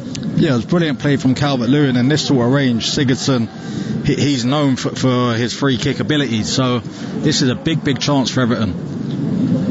Gylfi Sigurdsson will be licking his lips at this one. The ball is just inside the D. Arsenal are being marched back with a 4-man wall, and Ainsley Maitland-Niles will lie down on the ground. I do not envy that role that some of these defenders have to take, where basically you're just going to be a human shield, just in case the ball does go low. Leno is trying to sort out his ball, but Gylfi Sigurdsson is deadly from this kind of range. 20 yards out, might almost be a little bit too central. Andre Mariner is just making sure that Ainsley Maitland-Niles isn't being stepped on by anyone as he lays on the turf. And Sigurdsson will step up to address this ball. He could go either side here, Sigurdsson. Will be Sigurdsson right-footed, approaches the ball, chips it straight into the wall, then tries again on the volley, but in the end it goes wide of the danger, and that's a waste. And frustration on the face of Gylfi Sigurdsson. Didn't really get any height on the first effort or on the second as he tried to volley the ball goalwards, and certainly by his high standards, that's a waste from the Icelandic international. Yeah, that was a poor effort. I was thinking from that range, and he normally puts a lot of power into his whip, Sigurdsson. I thought he would have went goalie side and tried to trouble him, but it was a poor effort in the end, and that was a good chance for Everton. 41 minutes gone, Everton 1, Arsenal 1. Arsenal getting themselves level from the penalty spot after Dominic Calvert-Lewin's header deflected off of Rob Holding into the back of the net, as Dani Ceballos and Yerry Mina have had a little bit of afters after a free kick was given against the Spaniards. Now, I don't think there was much cause for Ceballos to act the way he did as he went down after the little clash with the Colombian. He's doing that more and more, Ceballos, and it's something that you don't like to see. He's very over-dramatic in anything that happens on the pitch, and We're just watching the replay, Hogan, on our monitor, and the free kick was given. Ceballos has basically straddled him as Mina has tried to get up, and Mina quite rightfully has pushed him away, and he's gone down clutching his hip. Yeah, no, it's not good to see that from Ceballos. It's a little bit childish from both of them, isn't it? Let's be honest. It was, but Ceballos' original tackle wasn't too good. That was his studs on the back of Mina's knee, and it wasn't necessary there, so I could see why Mina, that with the straddle as well, why he was a bit aggrieved. Did seem to throw almost an elbow, Mina, but almost into the side of Danny Ceballos. I'm sure the referee on Gbamin just said, look, I can't be bothered to deal with either of you. I'm just going to give the free kick and carry on. Yeah. Because if you're booking players for that, I mean, we're going to have several people sent off, which is why Arsenal coincidentally end up having players sent off in their previous games with antics like that. Here's Jordan Pickford under a little bit of pressure, but he can clear well, get it upfield and away from danger towards Richarlison. He's able to spin and look to get away from Rob Holding, forces him out wide. He's got the captain's armband tonight, Rob Holding, which is a very nice achievement for him, especially as this is the first time he started 10 Premier League games in a season. He missed out due to injury previous season. Well, I think the goal has definitely gone against Calvert-Lewin, because we're being told that Everton had 5 attempts and they've had 0 on target. It's 1-1 on the score sheet, so I think Dominic Calvert-Lewin might be having a word at half-time to make sure that goal does get overturned and given to him. I'm sure if anyone's got Calvert-Lewin in their fantasy team, they desperately want that goal to be given to him. Yeah, he'll really want that. He's been on a good streak this season, and he'll want it to continue here today. It would break his personal record of having 15 goals in a season in all competitions and give him the lead in the Golden Boot. Now here's a chance for Eddie Nketiah. Shot from inside the box, took a slight deflection off of Ben Godfrey, who did well to come back and recover to stop Nketiah from getting a clean strike on the ball, and it just deflected into the arms of Jordan Pickford. There's a nice pass from Ceballos, found Nketiah in a little bit of space in the box. I wanted him to go 1v1 at the defender there and take him on and commit him, but he decided to take the shot on. It was well blocked. So it was a decent chance for Arsenal. Just wonder if Nketiah doesn't quite have that confidence just yet. This is just his third start of the season, but he's been entrusted in that number 9 role tonight by Mikel Arteta. Here's Everton's number 9, Dominic Calvert-Lewin, 30 yards out with a curling effort. He slipped as he let fly. Leno, though, had to make the save, claw it away, and behind for a corner. Started to open up for Calvert-Lewin, and even though he lost his footing, that was goalwards, that was heading towards the top corner. That is a vital save from Leno. Yeah, great effort on his left foot. Good save from Leno. But a bit of pressure now from Everton. The corners will be big today. They have Mina, Michael Keane, Calvert-Lewin, big players who can get on the end of Sigurdsson's quality. Yeah, lots of height inside that Arsenal box for Everton as they try to attack this corner. 30 seconds before half-time. Ball in by Sigurdsson and helped on and in! It's Mina with the goal! Everton retake the lead just before the stroke of half-time. Beautiful delivery from Sigurdsson, a bullet header from Mina, which Arsenal couldn't keep out. And once again, it's more doom and gloom for the Gunners. They concede at Goodison Park for the second time in the first half. Everton 2, Arsenal 1. Yeah, we all know what a big threat Mina is from set plays, especially we saw him at the World Cup with Colombia. He was fantastic getting on the end of set plays, and here you go, Sigurdsson, it's a brilliant delivery, but he just gets across the front post there. Mina, fantastic header. Leno gets something on it, but there's no way he was going to keep it out. I'm really annoyed, Hogan, there's no one on the near post for Arsenal. I know it probably wouldn't have made that much of a difference, but Leno's come right the way across. He couldn't get a strong enough palm on it to keep it out. I just wonder if you have that man on the post, that stops Mina from having so much space in the goal to aim for. He puts the heart gesture towards the camera. He's loving that goal. I'm sure Carlo Ancelotti is loving the fact that Arsenal are going to go in at the break leading by 2-1. That's going to completely change Mikel Arteta's team talk. Well, I'm guessing Arsenal have lined up zonal there, because it looked like Pepe was the one who was originally marking Mina. He brushes off Pepe, and then when he's getting across the front post, it's Eddie Nketiah marking that near post space. And if you want Pepe and Eddie Nketiah against Mina, there's only ever going to be one winner. And that's twice in the last 3 games Arsenal conceded from that exact same corner. The same happened against Burnley when Aubameyang scored an own goal. And they have to get that right, because they're giving away goals too easy.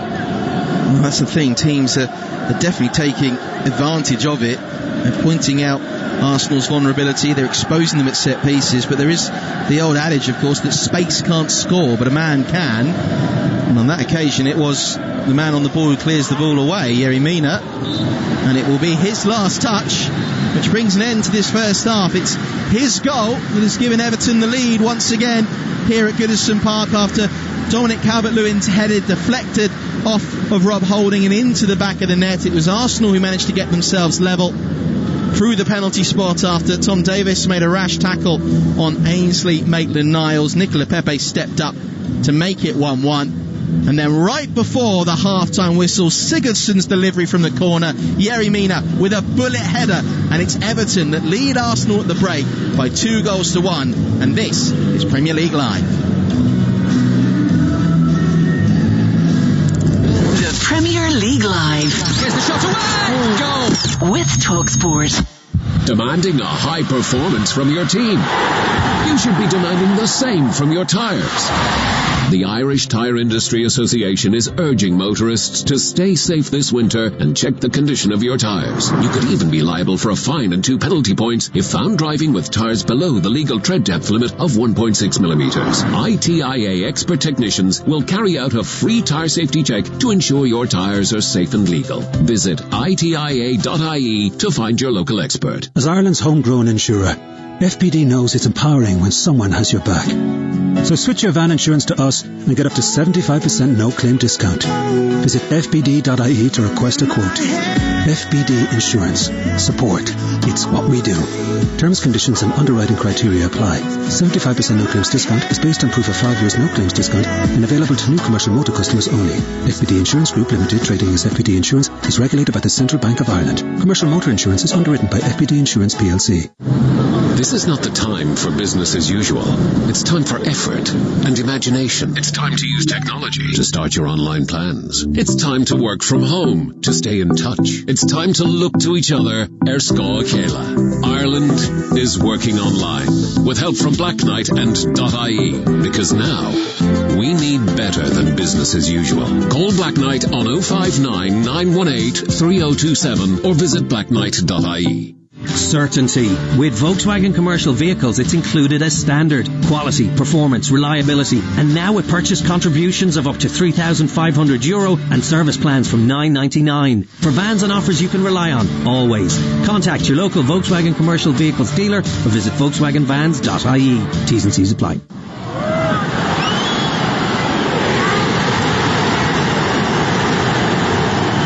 There's certain matchday sounds we are all missing. But there are others we don't have to. Is Carlsberg Pilsner the best beer to enjoy while watching the match at home? Probably. Carlsberg Pilsner. Probably the best beer in the world. Enjoy Carlsberg sensibly. Visit drinkaware.ie. This Christmas, get all the non-stop Premier League action with a Now TV, Sky Sports or Sports Extra pack. Watch over 40 games this December with the biggest names in the league. Gets it from Fernandes. Stream every game or only pay for the ones you want. Your sport on your terms with Now TV. 18 plus ROI only. Month passes sold separately and auto-renew. Minimum speed 2.5 megabits per second. Terms apply. The Premier League Live. Oh, what a goal! With TalkSport. Well, hello and welcome back. You're listening to TalkSport's coverage of Everton against Arsenal from Goodison Park. I'm your host, John Howick. Alongside me is the former West Ham, QPR and Toronto FC winger, Hogan Ephraim. This is Premier League Live. And at the break, it's Everton 2, Arsenal 1. And here is how the first half unfolded. 30 yards out, it's opened up, he's going to have a go, you know. It is Michael Keane, oh, it's just wide. Leno is scrambling across, diving to his right side. I'm not sure if he got a touch to it. Michael Keane, he was given the invitation to shoot there. It really did open up. The Arsenal defender said no worry, and that is a whisker away from the far post from Michael Keane. Oh, on another day, that goes into the top corner. Ball in here by Iwobi, and Dominic Calvert-Lewin with the header. has found the back of the net, and it's more misery for Mikel Arteta as the pressure begins to build on the Arsenal manager. Everton take the lead at Goodison Park. I think Rob Holding might see this overturned by the dubious goals panel and given to him. But either way, it means that Everton have taken the lead and Arsenal once again find themselves behind. Chance for Ainsley make the Niles with the ball into the box. Cleared away. Tom Davies has had a kick at him and Arsenal have a penalty. Chance for Nicola Pepe. Stuttered run, runs up, sends Pickford the wrong way, and Arsenal pull themselves level. They silence the 2,000 Everton supporters inside Goodison Park and they bring hope to Mikel Arteta. They get themselves level. Everton 1, Arsenal 1. Pepe from the spot. Calvert-Lewin 30 yards out with a curling effort. He slipped as he let fly. Leno though had to make the save, claw it away and behind for a corner. Ball in by Sigurdsson and helped on and in. It's Mina with the goal. Everton retake the lead just before the stroke of half-time. Beautiful delivery from Sigurdsson. A bullet header from Mina, which Arsenal couldn't keep out. So Everton taking the lead right before the stroke of half-time thanks to Mina's header, and they lead Arsenal by 2-1 back here at Goodison Park. Hogan Frame is alongside me this afternoon. We've just watched that first half unfold, and I think we've seen two different sides, certainly to Arsenal, haven't we? Because we saw them go behind to the first goal, we saw them then have the response, but switching off once more at set pieces, just like they've done in previous games. That has been their undoing. That's why they're behind at the break. Yeah, for the first 20 minutes or so, Arsenal were very cautious, and then they went 1-0 down. They have a good 10-15 minute spell, they get the equaliser, and they have a couple of attacks. Nketiah had a couple of chances.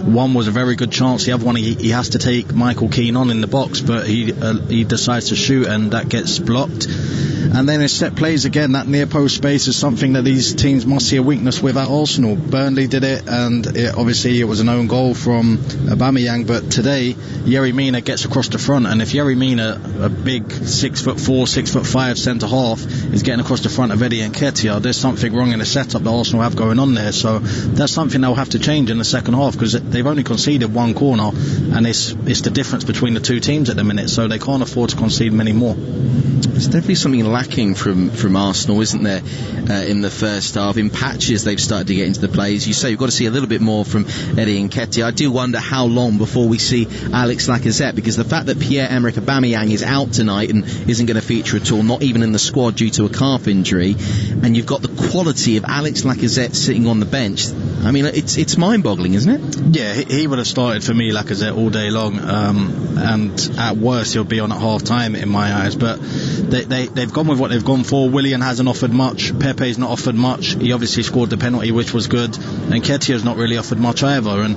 it's a recurring theme. All of their front players are not getting into the game, whether that's their off-the-ball movement, whether they're passing the ball along the back too slowly. There's many reasons, but they have to do more to affect this game. Drag players out of position where they don't want to go, make runs in behind. The only people that are stretching the team in behind are Tierney and Saka. Tierney's playing left of a back three, Saka's playing left wing back. Pepe and Willian have to make darting runs in behind and hurt this defence, but it's just something they're not doing. Just seen as well, the goal has been given to Rob Holding, so that's been taken off of Dominic Calvert-Lewin, who will not be happy with that at all. But that goal aside, and the fact that it's been given to the Arsenal defender and not the Toffees attacker, he's put in a really good shift in this first half, hasn't he? Because even with that header, there's that effort from 30 yards out that drew a really good save from Leno. He's holding the ball up well, he's looking lively, and Arsenal so far are struggling to contain him. Yeah, no, he's been a big threat. His left-footed effort is the one that leads to the corner. He was unlucky not to score himself, leads to the corner, which puts Everton 2-1 up, but like you said, his hold-up play, bringing people into play. These Arsenal defenders don't want to get near him. They're frightened of him. He's such a physical presence, and they're bouncing off him at times, so they need to keep getting the ball into him. Richarlison can do a little bit more, get closer to him and get involved in it. Iwobi as well, and then they can cause major problems. But going back to Arsenal, I think the positive that Arteta will take is when they originally went behind, they responded really well, so he'll be looking for a good reaction in the second half. Well, let's see what the second half does have for us. We'll be back with that in a few minutes' time, with Everton leading Arsenal by 2-1. Now, before we got underway here at Goodison Park, Manchester City took on Southampton. They managed to come away with all 3 points thanks to a 1-0 victory at St Mary's. But Pep Guardiola, who was speaking after the match, says they need to forget about chasing league leaders Liverpool, who put 7 past Crystal Palace earlier today. No, the important is forget about the Premier League right now. So we are far away. So 8 points. Of course, we have 1 game left, but it's a lot of points to Liverpool. So it's win game by game and see what happens. So now we were 9th. We're going to finish this today a little bit higher position, and that's good. And come back for the victory. And we will regret. We missed the points against West Bromwich. It will be a completely different situation. But we struggle up front. Our momentum is not here. Maybe one day we'll come back.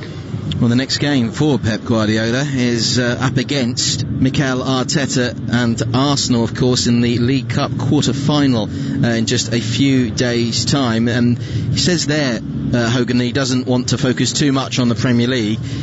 Pep Guardiola likes winning competitions, regardless of what stature they have. He will put out a strong side, won't he, against Arsenal in the League Cup? I don't think Man City could put out a weak side if they tried, to be honest. They have such strength in depth.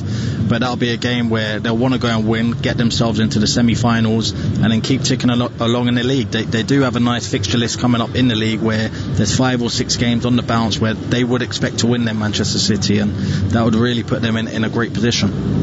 So how will Mikel Arteta get on up against Manchester City in the League Cup? Let's see how he gets on in the second half as Arsenal trail Everton by 2-1. You're listening to Premier League Live. The Premier League Live. Here's the shot away! Goal! With TalkSport. Demanding a high performance from your team. You should be demanding the same from your tyres. The Irish Tyre Industry Association is urging motorists to stay safe this winter and check the condition of your tyres. You could even be liable for a fine and 2 penalty points if found driving with tyres below the legal tread depth limit of 1.6 millimeters. ITIA expert technicians will carry out a free tyre safety check to ensure your tyres are safe and legal. Visit itia.ie to find your local expert. What will you really gain from using anabolic steroids? Using illegal anabolic steroids can lead to nasty and serious side effects, both physical and psychological. Heart failure, infertility, hair loss, acne, mood swings, increased aggression. Don't lose out to steroid gains. Know the risks. Visit zerogains.ie. A message from the Health Products Regulatory Authority. Certainty. With Volkswagen commercial vehicles, it's included as standard. The Crafter, Transporter and the all-new 5th generation Caddy are more innovative, dynamic and efficient than ever before. Now with HB Finance from 0%, purchase contributions of up to €3,500 and service plans from €9.99. They're the smart next step for your business. For vans and offers you can rely on always. Contact your local Volkswagen commercial vehicles dealer or visit volkswagenvans.ie and leave the rest to us. Finance provided by way of hire purchase agreement from Volkswagen Financial Services Ireland and subject to lending criteria. Terms and conditions apply. Introducing Godson Sport. Protect your sporting equipment from COVID-19 for up to 14 days with Godson Sport disinfectant treatment. Ideal in team sports settings with the sharing of balls, rackets, gloves, helmets and all other sporting equipment. Godson Sport kills COVID-19 on impact, keeping surfaces free from COVID-19 and other viruses and bacteria for up to 14 days by creating a protective polymer layer on application. For more information on Godson Sport and other quality assured, certified and approved PPE, visit yourcovidprotection.com. It's Paddy's week-long session on the Paddy Power app. So we'll have all those things that Irish people love at a session. Like, shamrocks and kilts and ceilidh dancing and... Nah, only codding you. It's less diddly-eye and more what we're really about. Quality sport and unbelievable generosity. A monster 8-day rollover of specials exclusively for our customers in Ireland from December 12th to the 19th. Log on to our website or open our app to find out more. Paddy Power. 18+. Gamblingcare.ie. 123inc.ie have your office needs covered. So whether you're an accountant... And this is the start, or almost the start, of the second half, where Everton lead Arsenal. Changes at the break, which is a little bit surprising. But there clearly needs to be a much bigger response from Arsenal in this second half, or it's surely going to lead to yet another defeat under Mikel Arteta. Yeah, I'm sure that he'll give it maybe 10 minutes or so before he's forced into a change. People like Lacazette, Martinelli, Willock, they must be in his mind to be coming on. And he'll also be a bit wary of Elneny on a yellow card and Kieran Tierney. We know the trouble they've had with players getting sent off, and if they are opening up a little bit more, Everton on the counter-attack, Elneny's in a position where he might be committed and have to make a foul or two, so that will be a worry that Arteta has on his hands. Remember, you can tweet in throughout the evening to @TalkSport Live. Thanks to John enjoying the view from South Carolina while listening to the games this morning, and to Cam listening while delivering packages for FedEx in Duluth in Minnesota. Hope you're doing well. As Everton get us up and running for the second half, ball down the left flank for Richarlison, but the offside flag has gone up against the Brazilians, so that will stop the move. It gives me a chance to run you through these two lineups once again for the second half. Pickford in goal, defence from right to left for Everton, a back four of Holgate, Mina, Keane and Godfrey. Doucoure, Davis, Sigurdsson as the midfield trio with Iwobi on the right, Richarlison on the left and Dominic Calvert-Lewin up front. As for Arsenal, Leno in goal, back three of Holding, David Luiz and Kieran Tierney. And it's Maitland-Niles, Mohamed Elneny, Dani Ceballos and Bukayo Saka, with Pepe on the right, Willian on the left, and at the moment Eddie Nketiah up front. But we do anticipate at some stage we might well see Alex Lacazette, who's on the bench for Arsenal. No Pierre-Emerick Aubameyang tonight, who's out with a calf injury. Eddie Nketiah laying the ball off to the edge of the box for Elneny. Arsenal on the attack. First time they've really had a good foothold in Everton territory in this game. And Niles thought about delivering the cross but held off, and I was kind of anticipating the delivery there. Nothing came. And Elneny again out wide, this time to Dani Ceballos. Delivers the cross to the near post, cleared away strongly by Michael Keane. Bobbling ball which was taken down by Richarlison. Rob Holding has to come across and clear. And it's collected and rolled back to Leno, and maybe that was a case there, Hogan, where we talked early on in the commentary about how Arsenal have a tendency to overpass the ball before they have a shot on target. On that occasion, great opportunity to just whip the ball into the box, and they decided to just go home. Yeah, exactly that. They go home and they just start again. It's slow build-up play. You don't see any threatening runs in behind, and that's the big disappointment, because the wide players have got pace in Pepe and Willian, so they should be doing that. Well, here is Pepe shimmying his way through to the edge of the box, but his misplaced pass is picked off by Iwobi and then helped on by Sigurdsson. Now here's Richarlison running at pace across the halfway line, advances 20 yards, plays a through ball which misses Sigurdsson. It's collected by Iwobi on the right flank. Iwobi now to cut back onto his left, to whip in the cross, trying to find Dominic Calvert-Lewin. It's too close to Leno, and an easy take for the Arsenal goalkeeper. It was the right pass from Richarlison there, outside of the foot, looking for Sigurdsson, just slightly overhit it. If he could have got that into his stride, I'm positive that would have been 3-1, because he was going straight through on goal there, Sigurdsson. Nice spot from Richarlison, just couldn't execute it.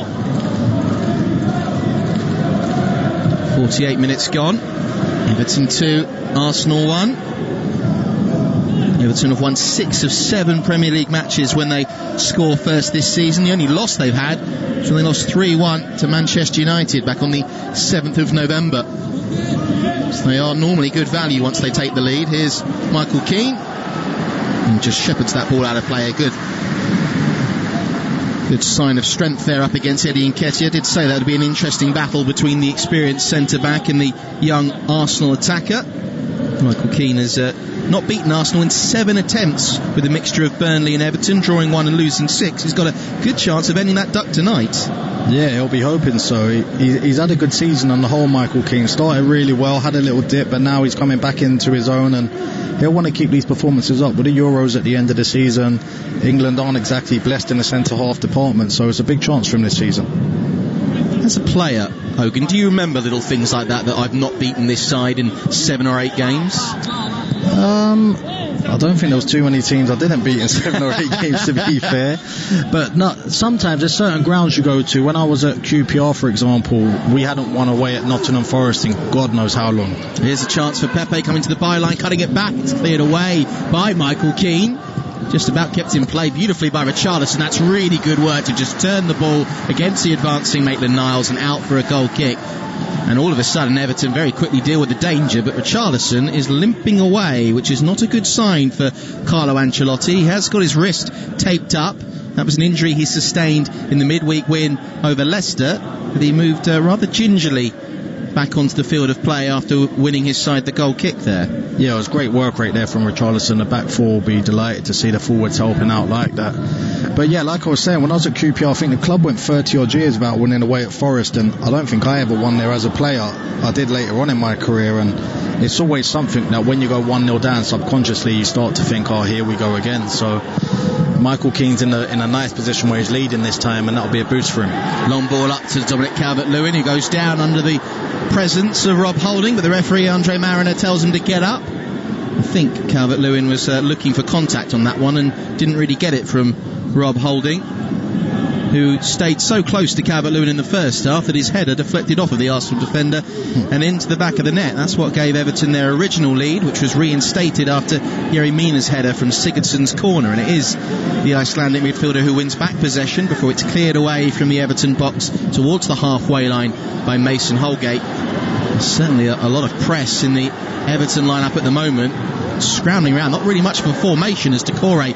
went about 50 yards out of position to chase down the last Arsenal defender with the ball on the edge of the Gunners' box. It's now worked out wide by Willian to find Kieran Tierney, delivers the cross, it's overhit over the head of Eddie Nketiah, kept alive by Pepe inside the box to the edge of the penalty area. In comes the cross as a push on Yerry Mina, and that's a free kick for Everton, and that's a sign of inexperience there, isn't it, from Eddie Nketiah. Just tries to muscle his way ahead of Yerry Mina, maybe get into a much better position before the ball's delivered in. Just gives the Colombian a little shove on the shoulder, and that's all he needs to go down and win the free kick.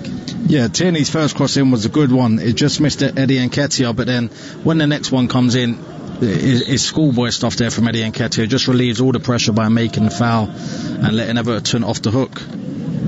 He can be a source of joy, Kieran Tierney, for Arsenal. Has certainly made that spot his own and kept out the light of Sead Kolasinac, who's on the bench this evening. He missed both these games last season against Everton due to a shoulder injury, but seems to be finding himself an integral part of Mikel Arteta's plans. Well, there was quite a big amount of noise made when he made the move from Celtic to Arsenal. Not many players really come from, dare I say it, the Scottish Premiership to a top 6 or a top 4 club.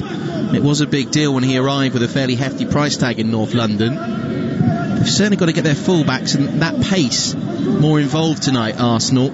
As you pointed out, Hogan, the centre-backs for Everton are at wing-back tonight, or full-back I should say. Haven't really got in behind the Everton defence once or twice, and the goal they have scored has come from the penalty spot.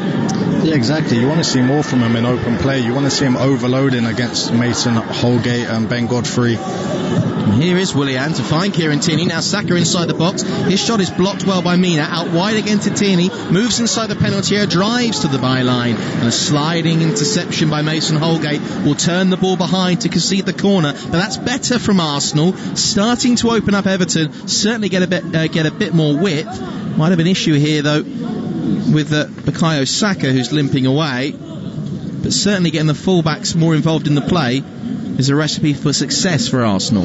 Yeah, you're spotting in what you say. Tierney and Saka there, they're both inside the box, and then it leads to a shot. It does get blocked, but it's better from Arsenal. Willian now with the cross from the left flank. Pickford comes, misses the ball. David Luiz with the chance. Oh, it hits the post on the half volley and cleared away from danger from Alex Iwobi. And Arsenal so close to getting it back to 2-2. Jordan Pickford Kane found himself in no man's land, didn't get the ball, and David Luiz, very unfortunate after hitting that half volley into the ground, that he's denied by the post. Yes, a good chance there. Pickford makes a real mess of the cross that comes in and he drops it. David Luiz, perfect technique, that's what he's got to do. Drop the left shoulder, keep the ball down. It takes a little nick and a deflection of somebody back off the post, and there's nobody there for Arsenal to tap in the rebound from 6 yards out. Everton still lead by 2-1 with 54 minutes gone here at Goodison Park, but Arsenal now starting to grow in confidence, and there's the curse of the commentator, because Danny Ceballos, after bringing that ball forward a good 20 yards with a really easy option to his right, just completely misplaces the pass. So we're going to ignore that. We'll talk about the chance again for David Luiz, because Pickford comes, doesn't get there. I think David Luiz, to his credit, does the right thing because he's got so many bodies in front of him that he hits the ball into the ground to try and get a little bit of height off the bounce. And I think he's very unfortunate that didn't find the back of the net. Yeah, no, it was a nice hit from David Luiz, because like you said, there were bodies in front of him. He just had to smash it and keep it down, and he did well in that respect. And then unluckily enough for Arsenal, it just deflects and hits the outside or the base of the post, and nobody's there to touch in the rebound. Arsenal at the moment are dominating possession, 83% to 17 for Everton. Just shows you the sign that this game has started to change a little bit in the second half. But why on earth Arsenal couldn't play like this in the first 45 minutes, I don't know. This is a lot better. It's a big improvement. It's ball down the right flank now. Chasing after it was Pepe. Coming across was the ever-reliable Michael Keane. Clears the ball into touch now to play for a throw-in. Yeah, this is a lot better from Arsenal. They reacted well to going 1-0 down. Now they've reacted well again, going 2-1 down. So Arteta will be pleased. He'll probably be holding off the subs for a little bit. The team showed a good reaction in this second half. And Everton need to try and get a foothold in this game, because the ball is all Arsenal's as we speak. Remember, you can tweet in to @TalkSport Live. Let me know where you're listening from today and who you're supporting. Steve H is a FedEx driver working 7 days a week until Christmas. Doesn't miss a game. Loves the coverage. Thanks for tweeting in, Steve.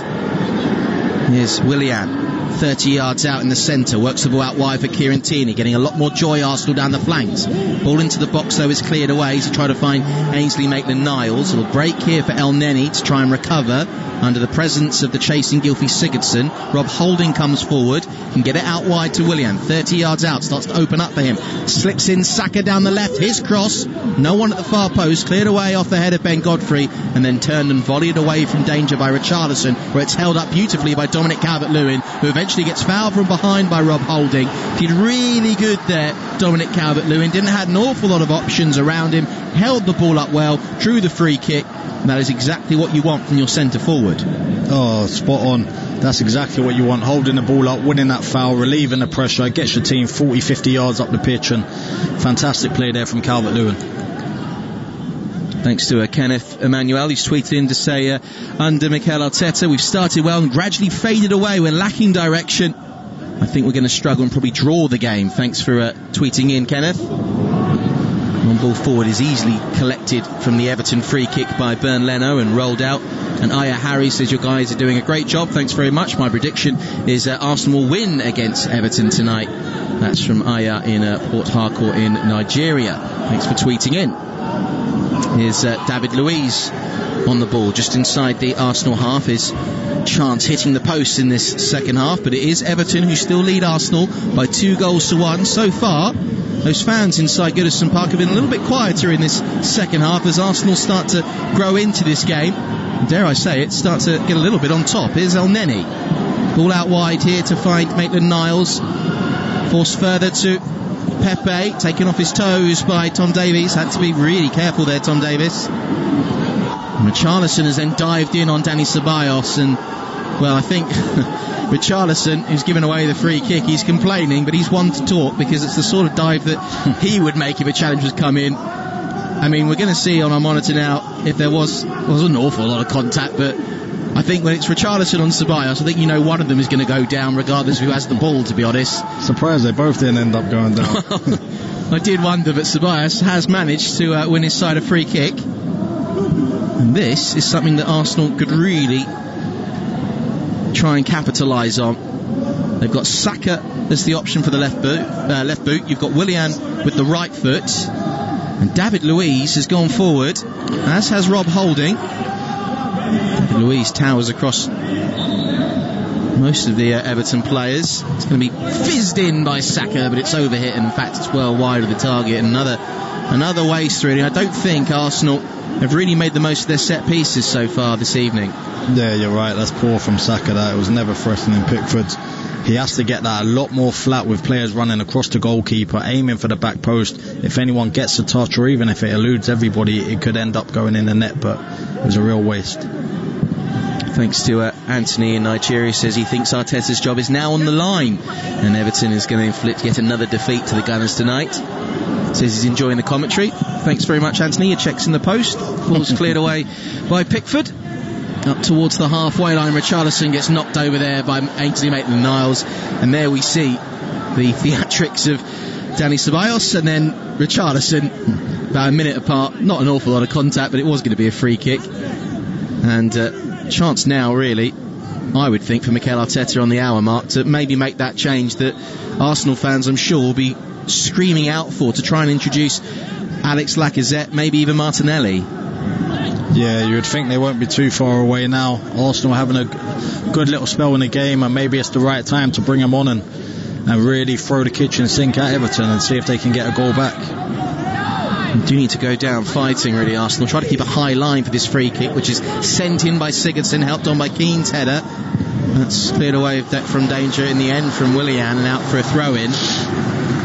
But again, at that free kick, you have Bukayo Saka marking Michael Keane, and I just really don't get it. I mean, for all the plaudits we give the likes of Pep Guardiola and Mikel Arteta, who obviously came from, the same background of this lovely sort of passing interchangeable football, and it's all about possession and build up. When it comes to set pieces, they can be a little bit vulnerable from things like that, and that's one of the basics. Yeah, definitely. And what they have to understand is the teams they're playing against, most of them won't have the same quality, so they'll look for set plays being one of their biggest chances. So you have to defend them properly and nullify the opposition's threat.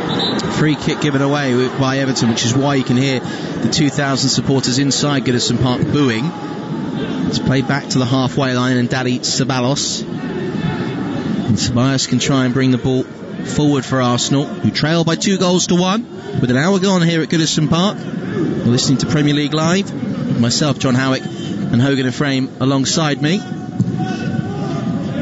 It's back to David Luiz, 40 yards out. It's one of two changes tonight for Mikel Arteta after Gabriel serves the last, well, I say the last is only one match suspension, because it was 2 yellow cards after being sent off against Southampton, also missing the likes of Granit Xhaka, of course.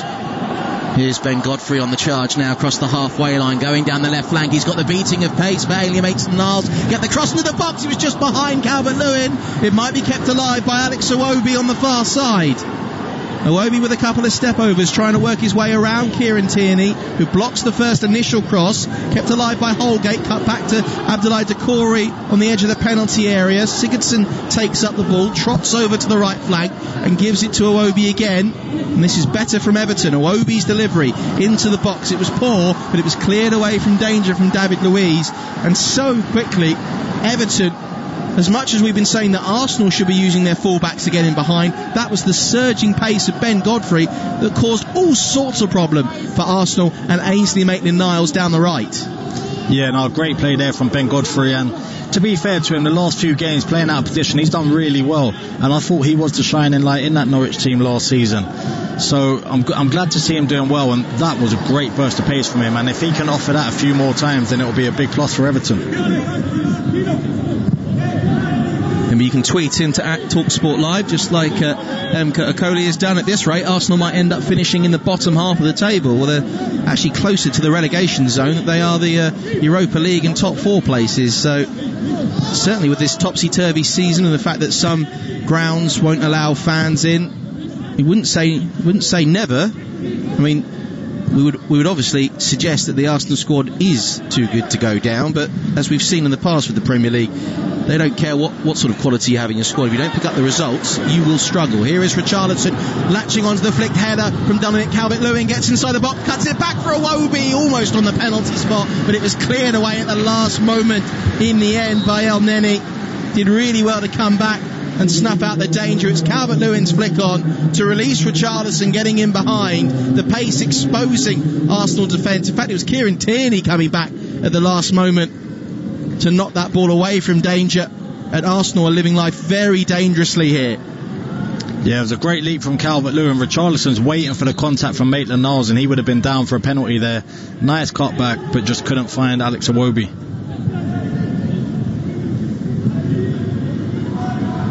And there has been an Arsenal change while we were talking about that chance. Mohamed Elneny has been replaced.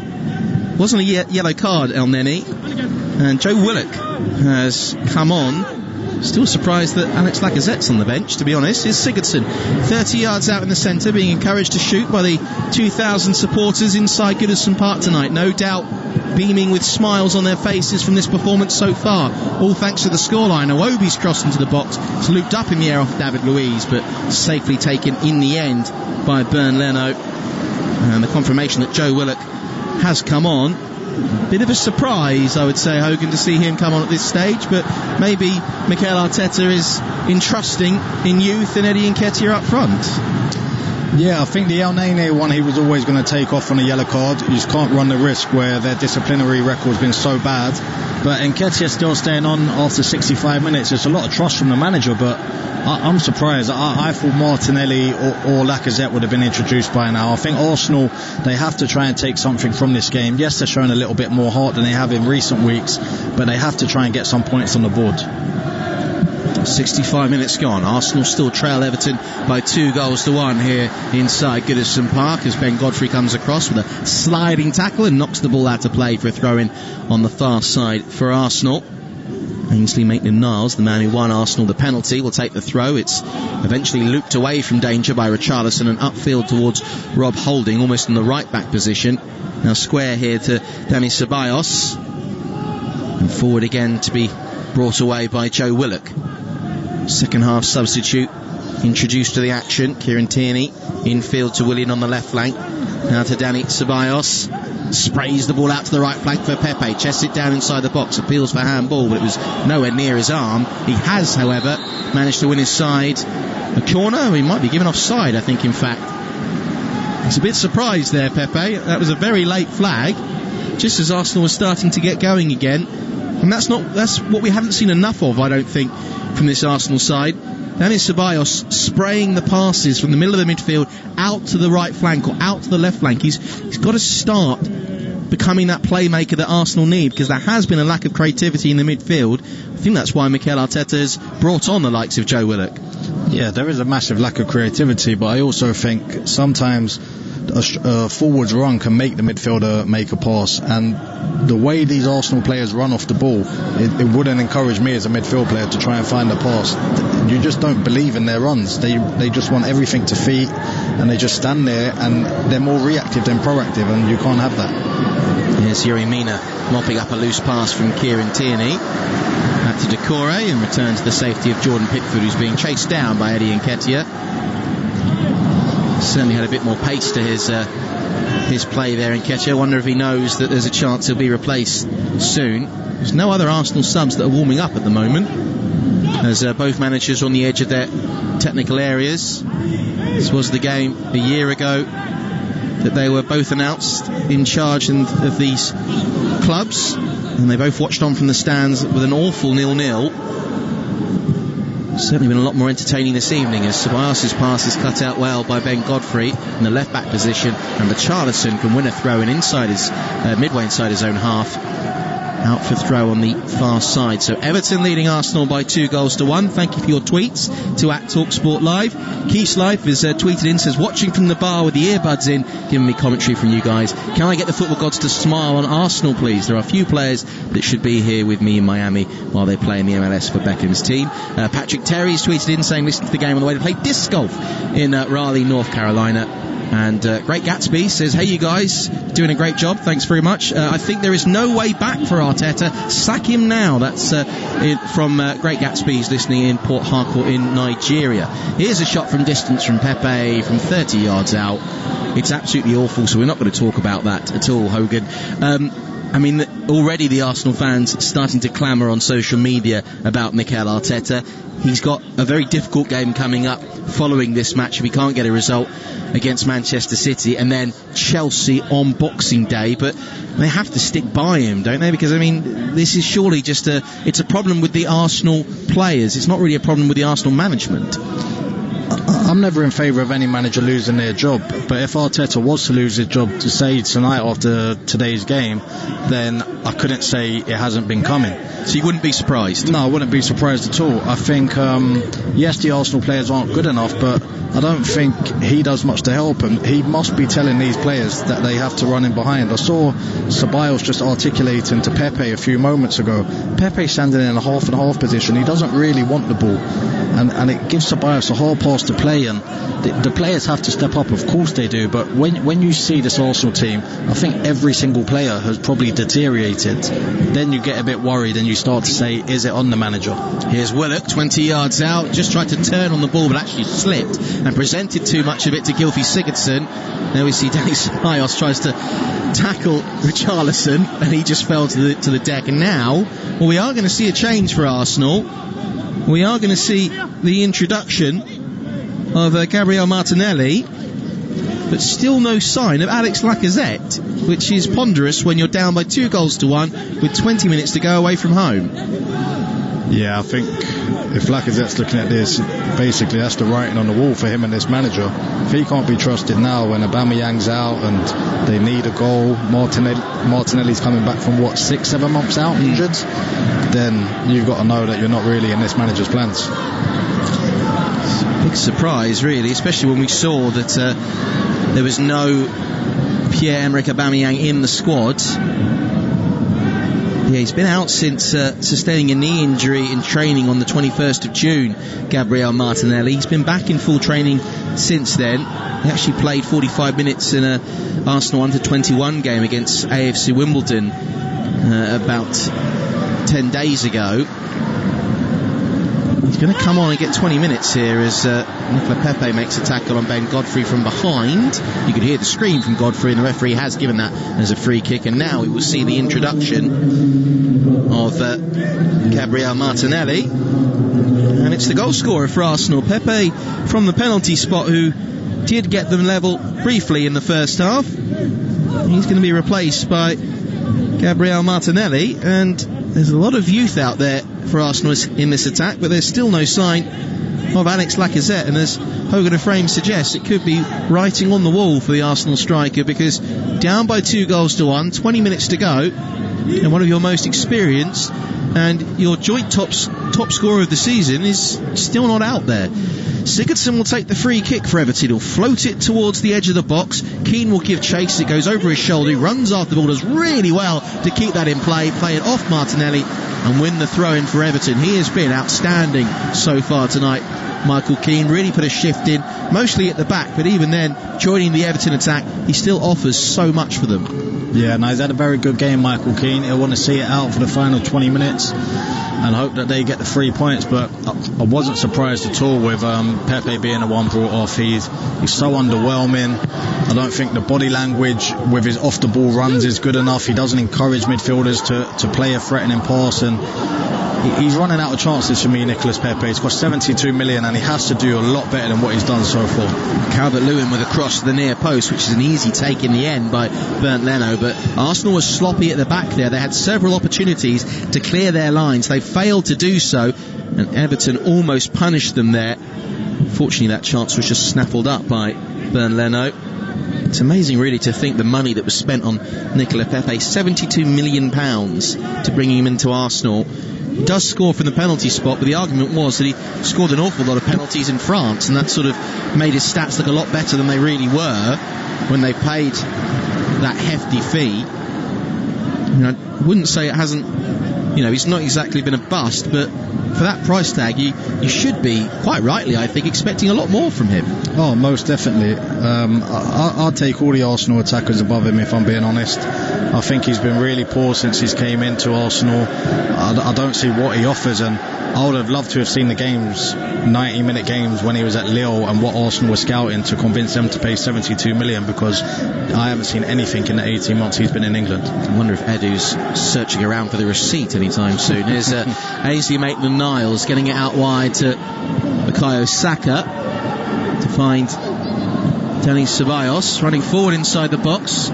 He's being forced wide by Sigurdsson. Tom Davies goes in with the tackle. Gave away one penalty already tonight. Didn't want to give away a second. Here's Willian, 30 yards out with a try. He was always off balance. It's well wide of the target. And once again, frustration for Arsenal. Willian stares down at the turf. Mikel Arteta very animated on the edge of his technical area. I don't know what he's trying to get out of his side tonight, but it just has not been working. And for the first time really tonight, we've seen with Mikel Arteta that the emotion has started to get to him. He's starting to look like a man very frustrated and very worried with how this game could play out and maybe affect his future.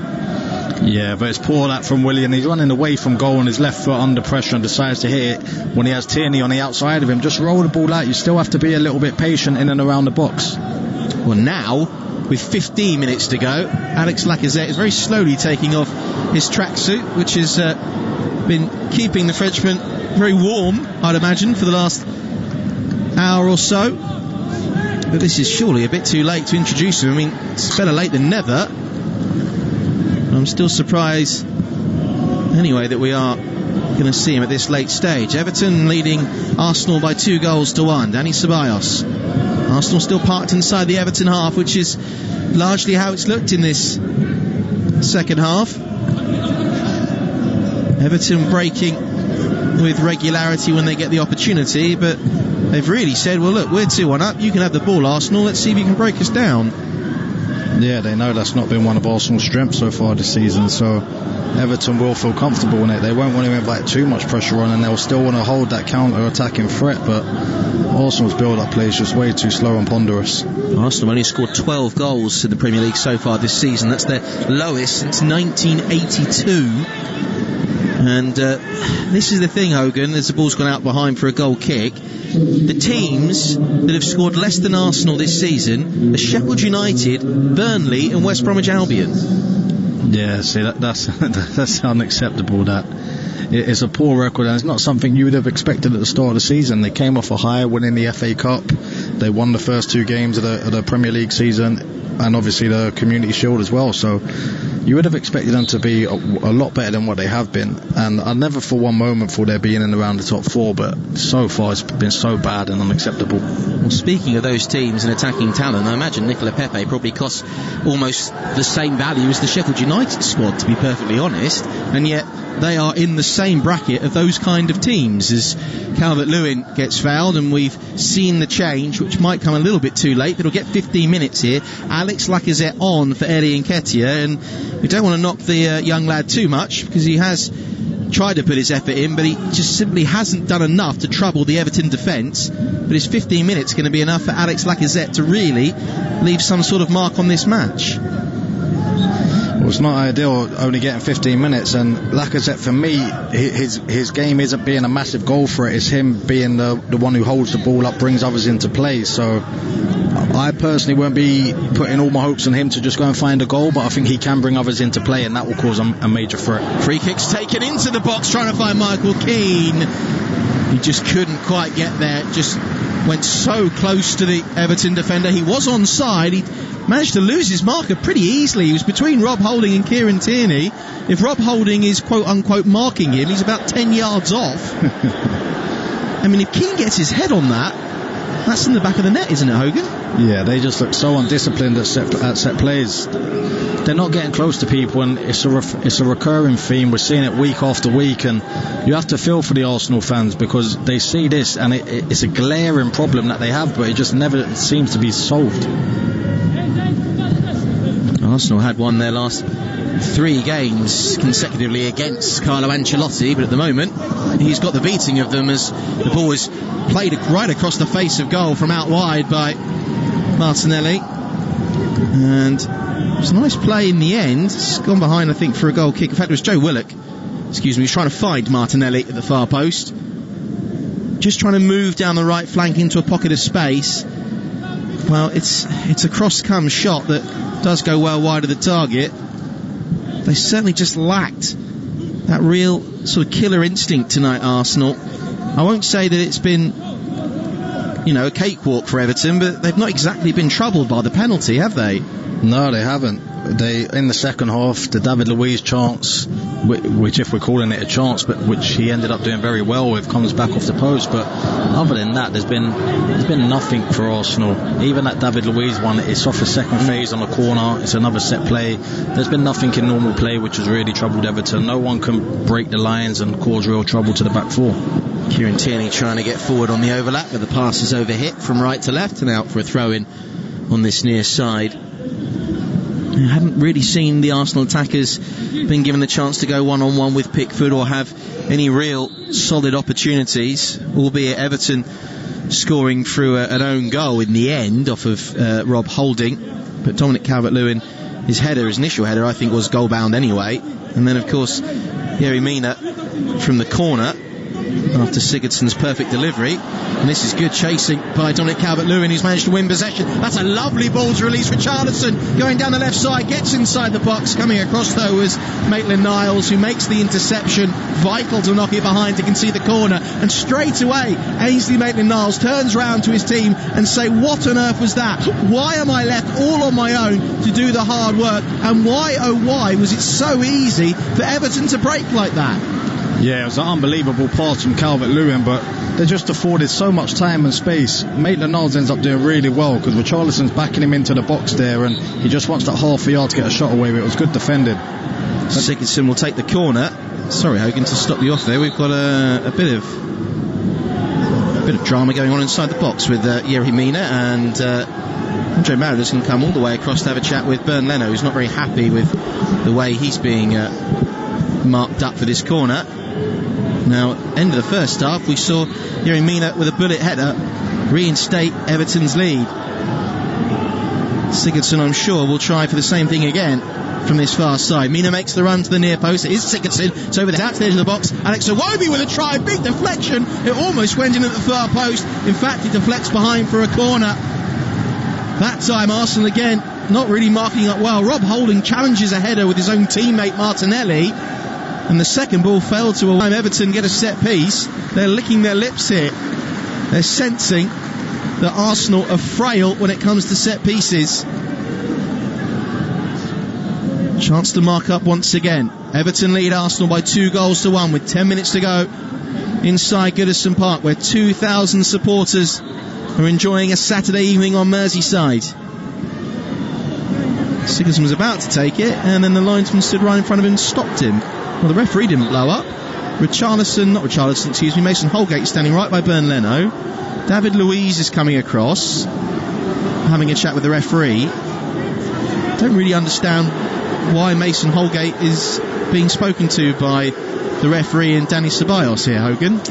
Yeah, I'm not too sure. He can stand his ground, can't he? Of course he can. I think Leno keeps pushing him off, but that's nothing wrong with what Holgate's doing there. The referee, as soon as the ball comes into the box, will probably just blow for a free kick saying that. Well, it's just a bias sandwich with Holgate and Leno being the two slices of bread, trying to keep them apart. Sigurdsson will take it. Holgate's just pushed Ceballos to the ground. Actually won the header and put it wide, and the referee didn't call for a free kick. But that's the first real sign of fight we've seen from Arsenal in this game. We're 82 minutes in. And we're going to see a change for Everton. Seamus Coleman will be able to come on, and it's the man going off who enjoyed a fairly decent spell against tonight's opposition, Alex Iwobi. 149 appearances, keeps the field with his current side leading his old club by 2-1. I think this is a case, isn't it, of just trying to shore things up for Carlo Ancelotti and make sure they can take all 3 points home. Yeah, it looks that way. Iwobi will be very happy if his team can hold on to the 3 points. I don't think it was the best of games from today. He did very well for the first goal, to be fair to him, but playing on the right doesn't come naturally to him. I think he prefers to be on the left, where he can come inside and make things happen. When he's on the right and he has to go down the outside, it doesn't favour him. It's the more defensive-minded Seamus Coleman who comes on. Missed the last 5 games due to a hamstring injury. Has been back in training this week. As Alex Lacazette gets his first chance to come forward, gets in behind Mason Holgate. Brilliant pace from Lacazette. Drove down the right flank. Too many Everton defenders around him. Holgate tries to clear the ball away. Massive scramble inside the box. Martinelli tries to work it out wide, not really sure what he was trying to do with that ball. It was either a shot which he mishit or a cross which was massively overhit. Either way, it's behind for a goal kick. But straight away, Alex Lacazette looking lively, and if we saw more of that, if he had been on earlier, then maybe Arsenal wouldn't find themselves in this predicament. Yeah, well, that's what you wonder. He is a threat for Arsenal. I think he's better than what they started with today. You look at the likes of Pepe and Nketiah, I don't think they offered anything to the Arsenal attack. And I'm sure if you asked Elneny, Ceballos, the midfielders at the start of the game, who they would rather be playing with, Lacazette would definitely be in there. So it's something to think about. Everton look to have gone to a back five now, with Coleman going as a right wing back, Holgate moving inside one. So they're going to be more tougher to break down. Everton trying to protect what they have at the moment with 6 minutes to go of normal time. They lead Arsenal by 2-1. It's booted upfield, crosses the halfway line. Strong header clear by Rob Holding. Back to David Luiz. Lost all of his last 3 starts at Goodison Park with Chelsea. He's going to lose his first start here at Goodison Park with Arsenal tonight if it carries on like this. Here he is trying to join the attack and try and set the tempo for Arsenal. Kieran Tierney moving infield. His through ball finding Lacazette. Trying to hold it up with his back to goal, but it was taken off his toes by a mixture of Sigurdsson and Doucoure. It's going to be Holgate to clear long. Chance obviously for Holgate to just slot in at centre back with Coleman alongside him, and it is Coleman who switches it over to the left flank. It's Richarlison up against Maitland-Niles, but the Arsenal midfielder comes across, beats into the ball, and can bring it up as far as the halfway line. Thanks for all your tweets this evening as well into @TalkSport Live, such as Chris DeLuca joining the party late but checking in from Pittsburgh, Pennsylvania. Everton for the win, he says. Here's Martinelli trying to get through to the Everton penalty area, but it's stabbed clear by Mason Holgate, and across the halfway line David Luiz at full stretch will clear that ball acrobatically and keep it alive for Arsenal. They will manage to maintain possession with Willian. Now to Danny Ceballos. Ceballos to Willian again on this left flank. What kind of Arsenal will we see in these final 5 minutes? Will they go down fighting? Or will it be yet another defeat for Mikel Arteta's side? Here's Maitland-Niles on the left flank, tries to get the ball in, will come back out and cleared away off the head of Richarlison. And now Everton are inviting a bit of pressure here, of course, by going to 5 at the back, dropping deep. It's up to Arsenal to see if they can break them down in the final few moments. It's Willian. 5 minutes to go. Arsenal trailing by 2-1. The cross comes in. Header on by Willian. Oh, just wide of the far post. Rose well in a crowded penalty area, but couldn't get the contact. Of all the people in an Arsenal shirt who you wanted to get on the end of that header, Joe Willock was not the one you would have picked out. There was the likes of Martinelli. There was certainly Alex Lacazette in there as well. And in the end, it is actually well wide of Pickford's target.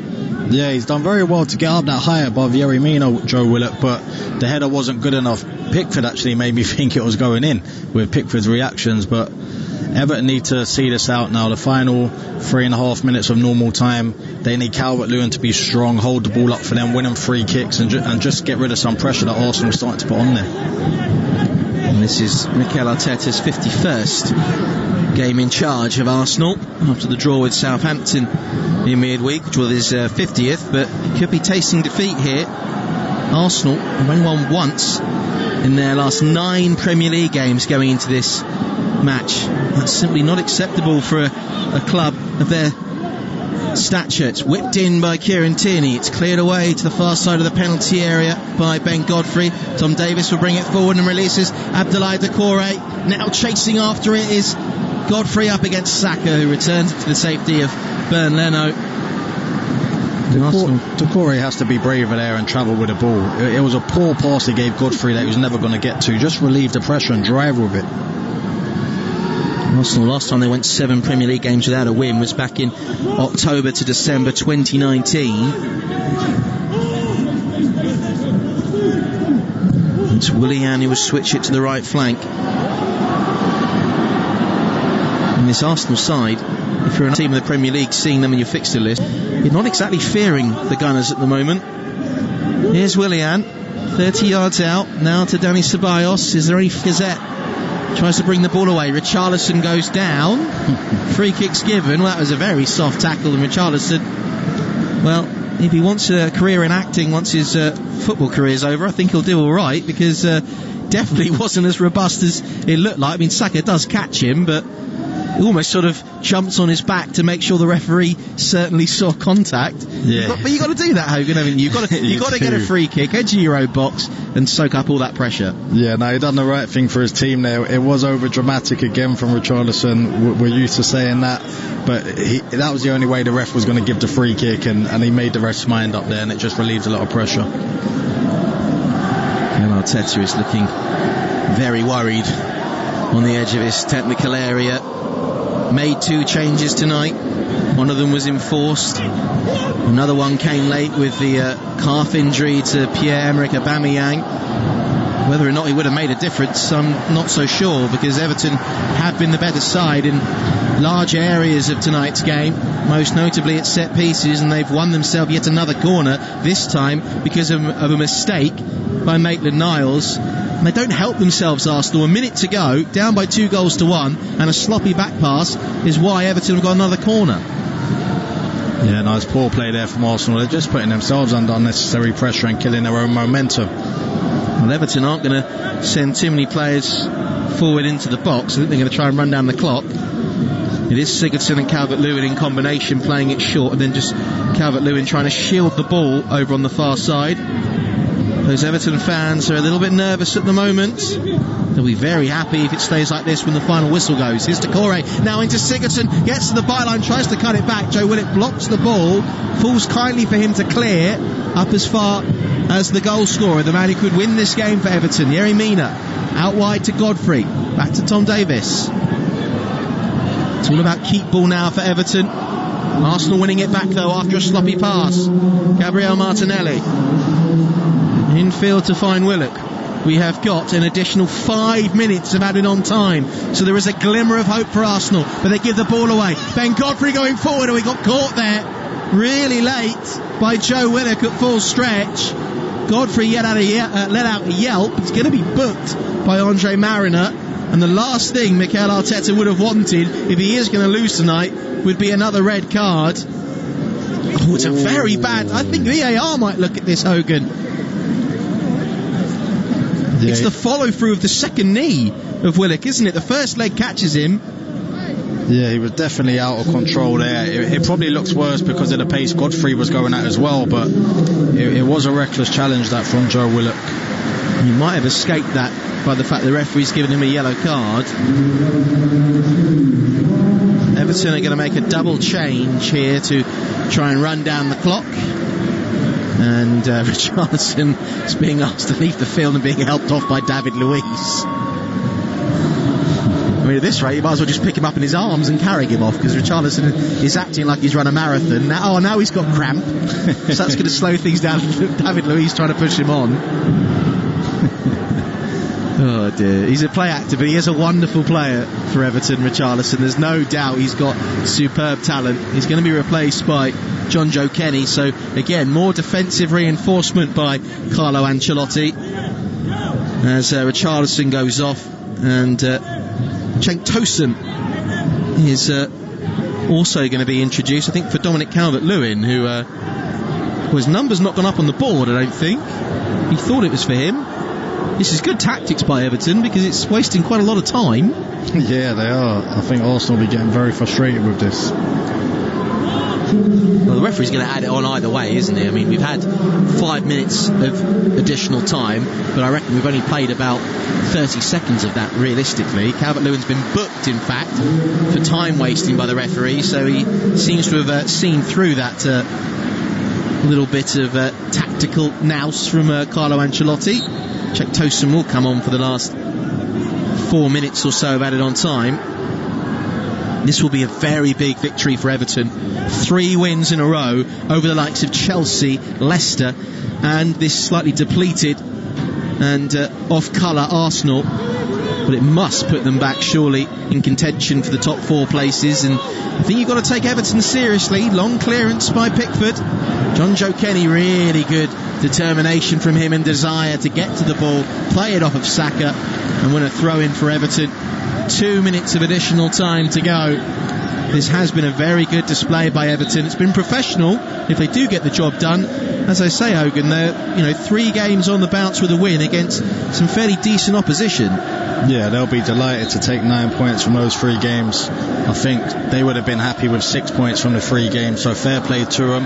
This win would take them up to second if they can see it out. And yeah, Everton, they've started the season very well. Ancelotti, a year in charge, he'll be very happy with how the progress has gone, and they'll be looking to kick on and challenge for European football this season. And the voices you can hear are the 2,000 Everton fans singing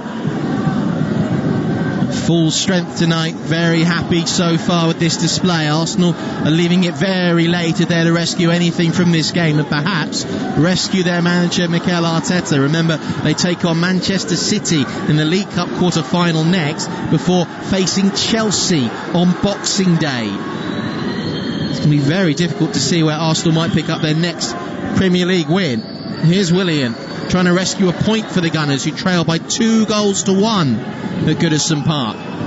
Saka 30 yards out to Danny Ceballos. Now to Maitland-Niles. It opens up for him a little bit, works it out wide to Kieran Tierney. A right-footed cross away from goal. Lacazette goes up with the header. He's nudged off the ball well by Ben Godfrey.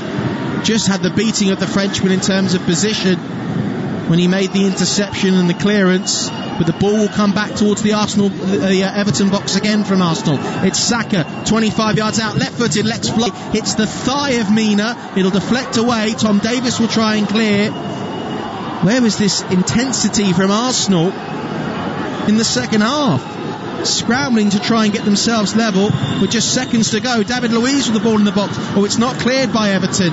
It'll come back to David Luiz. Now to Willian again. One final chance for the Gunners. Maitland-Niles drives wide, gets the byline, low ball right across goal. No one gambling for Arsenal.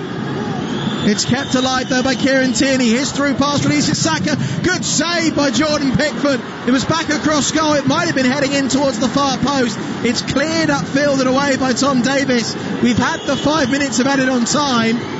Everton living a little bit dangerously, but is there anything in the Arsenal tank to try and rescue this game for the Gunners and Mikel Arteta? Willock out wide to Tierney once more. The box is packed with blue shirts and the white shirts of Arsenal. Tierney with the ball to the far post. Lacazette with the header. It hits Michael Keane. There's a half-hearted appeal for handball, but it's chested back comfortably by the experienced defender, who surely now has guided Everton to a big victory over Arsenal at Goodison Park. We've had 6 minutes of the 5 that have been added on. A vital save at the end by Jordan Pickford to deny Saka. He'll take the kick here, Pickford. It's straight out of play. I think Andre Mariner is added on time after Everton were trying to time waste with a few substitutes late in this second half. One last chance. Carlo Ancelotti and a lot of the supporters are saying, why aren't you blowing the final whistle? Martinelli, we still play on. Willock, Tierney, and there goes the final whistle. And once again, it's defeat for Mikel Arteta and for Arsenal. Carlo Ancelotti delivers 3 straight wins for Everton, but it's doom and gloom for the Gunners, losing by 2-1 here at Goodison Park. A holding own goal cancelled out by a Pepe penalty, and then Yerry Mina with a header right before the end of the first half sees Everton take all 3 points, and the pressure begins to build on Mikel Arteta. I've been your commentator, John Howick. This has been Premier League Live, and this is your full match highlights. 30 yards out, it's opened up, he's going to have a go, you know. It is Michael Keane. Oh, it's just wide.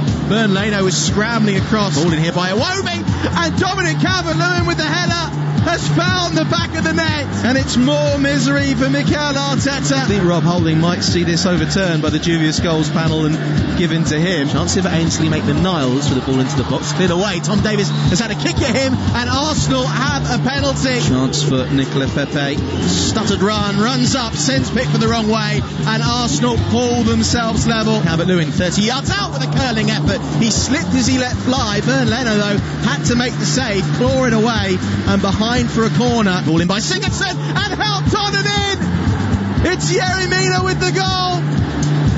Everton retake the lead just before the stroke of half-time. Beautiful delivery from Sigurdsson. A bullet header from Mina, which Arsenal couldn't keep out. Willian now with the cross from the left flank. Pickford comes, misses the ball. David Luiz with the chance. Oh, it hits the post on the half volley and cleared away from danger from Alex Iwobi. And Arsenal so close to getting it back to 2-2. So yet more misery for Mikel Arteta. Another defeat for Arsenal, but 3 wins on the spin for Everton and Carlo Ancelotti. Just to give you an idea, Arsenal with only 2 shots on target in the whole game. Real disappointment for them this evening. Thank you to Hogan Ephraim, who joined me this evening for the commentary from Goodison Park. That's it from me, John Howick. Still to come, we've got live commentary of Newcastle taking on Fulham. So one more game to finish off your Saturday night. Andrew Self and Darren Ambrose will be in the hot seat for that one. But here from Goodison Park, Everton have beaten Arsenal by 2-1, and this is Premier League Live. The Premier League Live. Oh, what a goal! With TalkSport. What will you really gain from using anabolic steroids? Using illegal anabolic steroids can lead to nasty and serious side effects, both physical and psychological. Heart failure, infertility, hair loss, acne, mood swings, increased aggression. Don't lose out to steroid gains. Know the risks. Visit zerogains.ie. A message from the Health Products Regulatory Authority. Get ready and hold on tight, because the Premier League is here!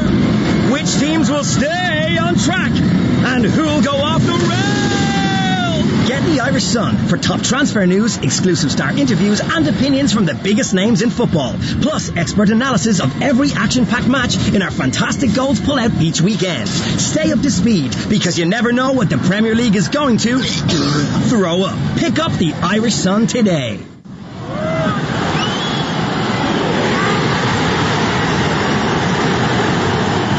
There's certain matchday sounds we are all missing. But there are others we don't have to. Is Carlsberg Pilsner the best beer to enjoy while watching the match at home? Probably. Carlsberg Pilsner.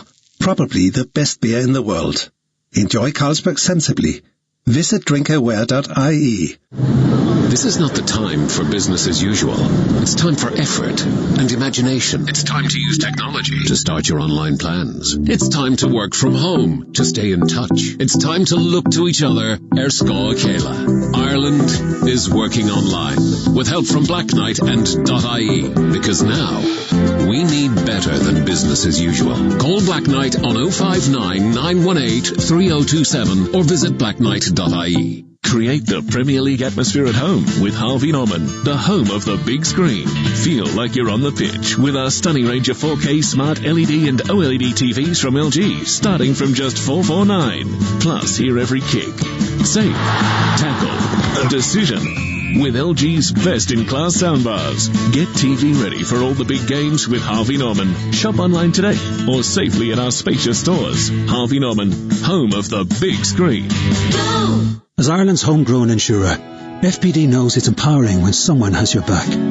So switch your van insurance to us and get up to 75% no-claim discount. Visit fpd.ie to request a quote. FPD Insurance. Support. It's what we do. Terms, conditions and underwriting criteria apply. 75% no-claims discount is based on proof of 5 years no-claims discount and available to new commercial motor customers only. FPD Insurance Group Limited, trading as FPD Insurance, is regulated by the Central Bank of Ireland. Commercial motor insurance is underwritten by FPD Insurance PLC. The Premier League Live. Here's the shot away! Goal! With TalkSport.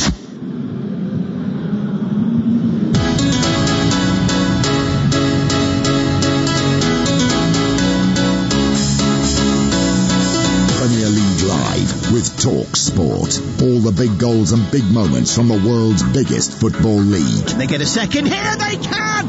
Mason Greenwood with a wonderful turn past Bonner. Jamie Vardy wins the game for Leicester. Bringing you the best of the Premier League all year round. No! it's a cracker from Kane to almost break the crossbar. Leeds United, who have huffed and puffed all game long, have finally blown the Everton defence down. Thumping head up, and there is goal number 5 for Manchester City, and it's a hat-trick for Riyad Mahrez. Premier League Live with Talk Sport. You are listening to TalkSport's coverage of Newcastle United versus Fulham from St James's Park. I'm your host, Andrew Self, and alongside me is the former Newcastle, Ipswich and Crystal Palace midfielder Darren Ambrose. This is Premier League Live. Well, there we are. It is time for us to look at it, and straight into the, Newcastle United. His side were thumped, that's Steve Bruce's side, were thumped 5-2 at Leeds last time out, and they're in a run of either winning or losing. In their last 6 Premier League games, they just don't do draws. They are scoring, though. A brace in the last 2 games means they are scoring. Unbeaten at St James's Park in the last 5 against Fulham as well, with Dubravka certainly missing today. Possible returns for Dummett, Lascelles and St Maximin were thought about. Well, Steve Bruce has made 5 big changes, with Lewis, Murphy, Fraser, Hayden and Hendrick dropping to the bench, obviously culpable in that 5-2 defeat.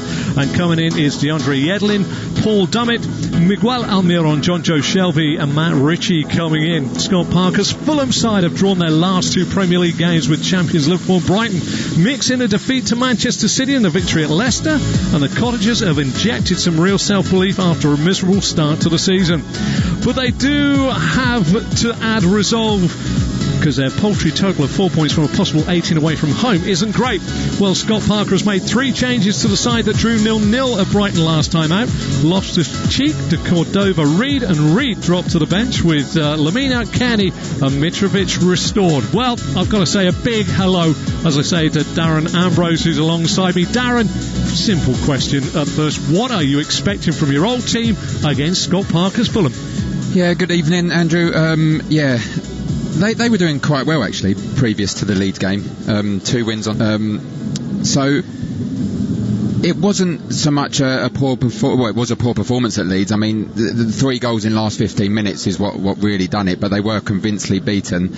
I think is the physical toll of the Leeds game that probably can't be underestimated in this game. I like Fulham. I really like Scott Parker as a manager. I think they are on the rise, hopefully on the rise, because I do want them to stay up. I think they're doing all the right things this season, so I'm expecting a good game, a physical game.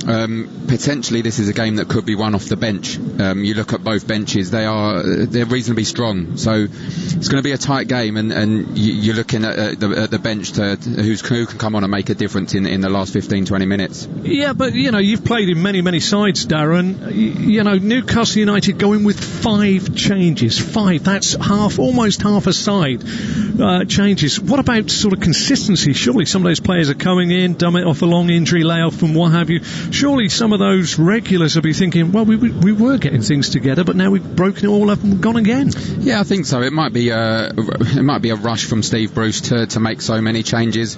I mean, the changes he has made, as you mentioned, are positive changes.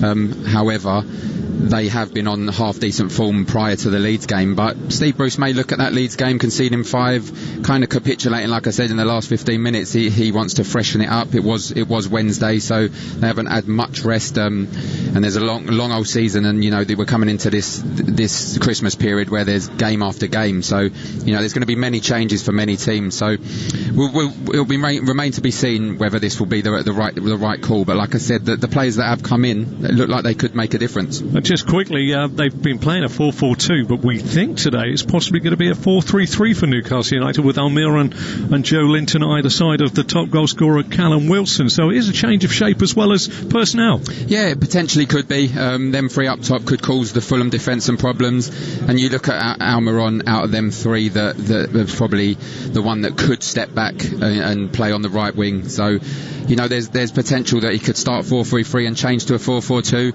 but like we said, this could be a positive change and a positive formation, playing the 3 up top, and I'm expecting a good game. I'm hoping for a good game, but I'm hoping potentially for a Newcastle victory here. Yeah, well, I've got to ask you, did you ever go back and haunt your old sides? I did, not Newcastle. I did at Charlton. I did at Ipswich. Yeah, I scored a few goals against them teams, but I only ever played 1 or 2 games, I think, against Newcastle, because obviously they went down. Then I ended up dropping to the Championship. So I think we played one when we was in the Championship, and I believe they beat us, which was frustrating for myself, because you always do want to go back and put one over your old team. So that was frustrating for me. And one that gets a chance today, Alexander Mitrovic is restored to the lineup for Scott Parker. They've moved Ivan Cavaliero out to maybe just behind him, but Alexander Mitrovic comes back, played 72 times for Newcastle, scored 17 goals. He'll be looking to get one today, won't he? He will. He's a bit like a pantomime villain, Mitrovic. He can be really good, and then he can be really bad. You know, you're hoping for the good Mitrovic today. You know, he's been. I'm wondering if that's why Scott Parker, plays him sparingly at the moment, because you never know what you're going to get from him. However, he's a fantastic player, and given a chance in and around the box, more than likely he's going to hit it. He's disappointing this season at the moment with 2 goals in the league, so he'll be looking to add to that against his former club. Absolutely. Darren Ambrose alongside me today as we head very much towards 45 minutes of action. Plenty of changes for Newcastle, 3 for Fulham as well today, and it has been a 4-timer Saturday here at Premier League Live, and of course you're hearing the final part of that quartet right now. You are listening to Premier League Live. This Christmas, get all the non-stop Premier League action with a Now TV, Sky Sports or Sports Extra pack. Watch over 40 games this December with the biggest names in the league. Gets it from Fernandes. Stream every game or only pay for the ones you want. Your sport on your terms with Now TV. 18 plus ROI only. Month passes sold separately and auto-renew. Minimum speed 2.5 megabits per second. Terms apply. Introducing Godson Sport. Protect your sporting equipment from COVID-19 for up to 14 days with Godson Sport disinfectant treatment. Ideal in team sports settings with the sharing of balls, rackets, gloves, helmets, and all other sporting equipment. Godson Sport kills COVID-19 on impact, keeping surfaces free from COVID-19 and other viruses and bacteria for up to 14 days by creating a protective polymer layer on application. For more information on Godson Sport and other quality assured, certified and approved PPE, visit yourcovidprotection.com. Create the Premier League atmosphere at home with Harvey Norman, the home of the big screen. Feel like you're on the pitch with our stunning range of 4K smart LED and OLED TVs from LG, starting from just $449. Plus, hear every kick, save, tackle, decision with LG's best-in-class soundbars. Get TV ready for all the big games with Harvey Norman. Shop online today or safely in our spacious stores. Harvey Norman, home of the big screen. Let's talk about you looking after your business. Ford, looking after your vehicle. Let's talk hassle-free Ford leasing. Just a fixed monthly payment, no motor tax to deal with, and no maintenance or servicing to pay on selected plans. Get the Ford Ranger Wildtrak from €440 per month. Hassle-free Ford lease. Now we're talking. Search Ford Lease or text Ford to 50015 to speak to us about leasing your next vehicle. Text cost to standard rate. Price quoted is for a Ranger Wildtrak with no maintenance over 4 years with a €1,750 deposit. 15,000 kilometres per annum. Business users only. Price excludes VAT. Ford Lease is provided by Marion Fleet Management. Trading as Ford Lease. 123ink.ie for all your home office needs, including printers, ink, toners, paper, label markers, binders, pens, bins, batteries, boxes, chalk, compass, files, memory stick, highlighters, glue, notepads, Whoa! And we're cheaper than your current supplier. 123ink.ie for home, for office, for less. It's Paddy's week-long session on the Paddy Power app. So we'll have all those things that Irish people love at a session. Like, shamrocks and kilts and ceilidh dancing and... Nah, only codding you. It's less diddly-eye and more what we're really about. Quality sport and unbelievable generosity. A monster 8-day rollover of specials exclusively for our customers in Ireland from December 12th to the 19th. Log on to our website or open our app to find out more. Paddy Power. 18+. Gamblingcare.ie. You're listening to Premier League Live. Newcastle against Fulham from TalkSport. I'm your host, Andrew Self. Alongside me is a former Newcastle, Ipswich and Crystal Palace midfielder, Darren Ambrose. As I say, Premier League Live continues now. Let's have a quick look back at this afternoon because it started with one of your former sides, Darren. It didn't go too well, did it? Ball is played into Mina scores! It's his first Premier League goal. What a start for Liverpool. Only 2 minutes gone. Comes out to Firmino. And then Mane scores a brilliant goal. He's done it again against Crystal Palace. He scored in all of the last 7 games against them. Fantastic ball by Firmino towards Robertson, who's got acres of space here down the left-hand side. Crosses the ball into the box. Here's Firmino. Oh, what a magnificent goal by Liverpool. Keita with a great ball. Here's Trent Alexander-Arnold. Sets up Henderson.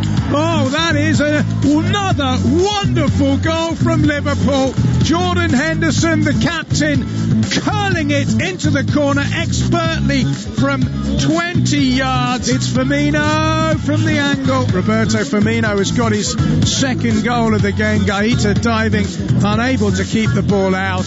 What a week for Liverpool. Crystal Palace 0, Liverpool 5. Here's the corner. It's an outswinger. There's a header, and it's in, and Salah's got his goal.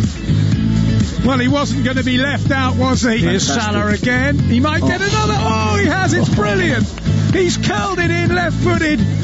It's an absolutely magnificent goal by Mo Salah, who's got 2 goals inside 2 minutes, and Liverpool are in 7th heaven at Selhurst Park. This is an absolute thrashing now.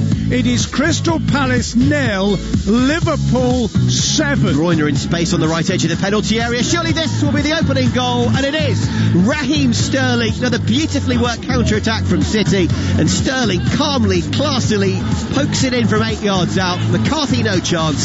Southampton 0, Manchester City 1. Ball in here by Iwobi, and Dominic Calvert-Lewin with the header has found the back of the net, and it's more misery for Mikel Arteta. I think Rob Holding might see this overturned by the dubious goals panel and given to him. Chance of Ainsley make the Niles with the ball into the box, cleared away. Tom Davies has had a kick at him, and Arsenal have a penalty. Chance for Nicola Pepe.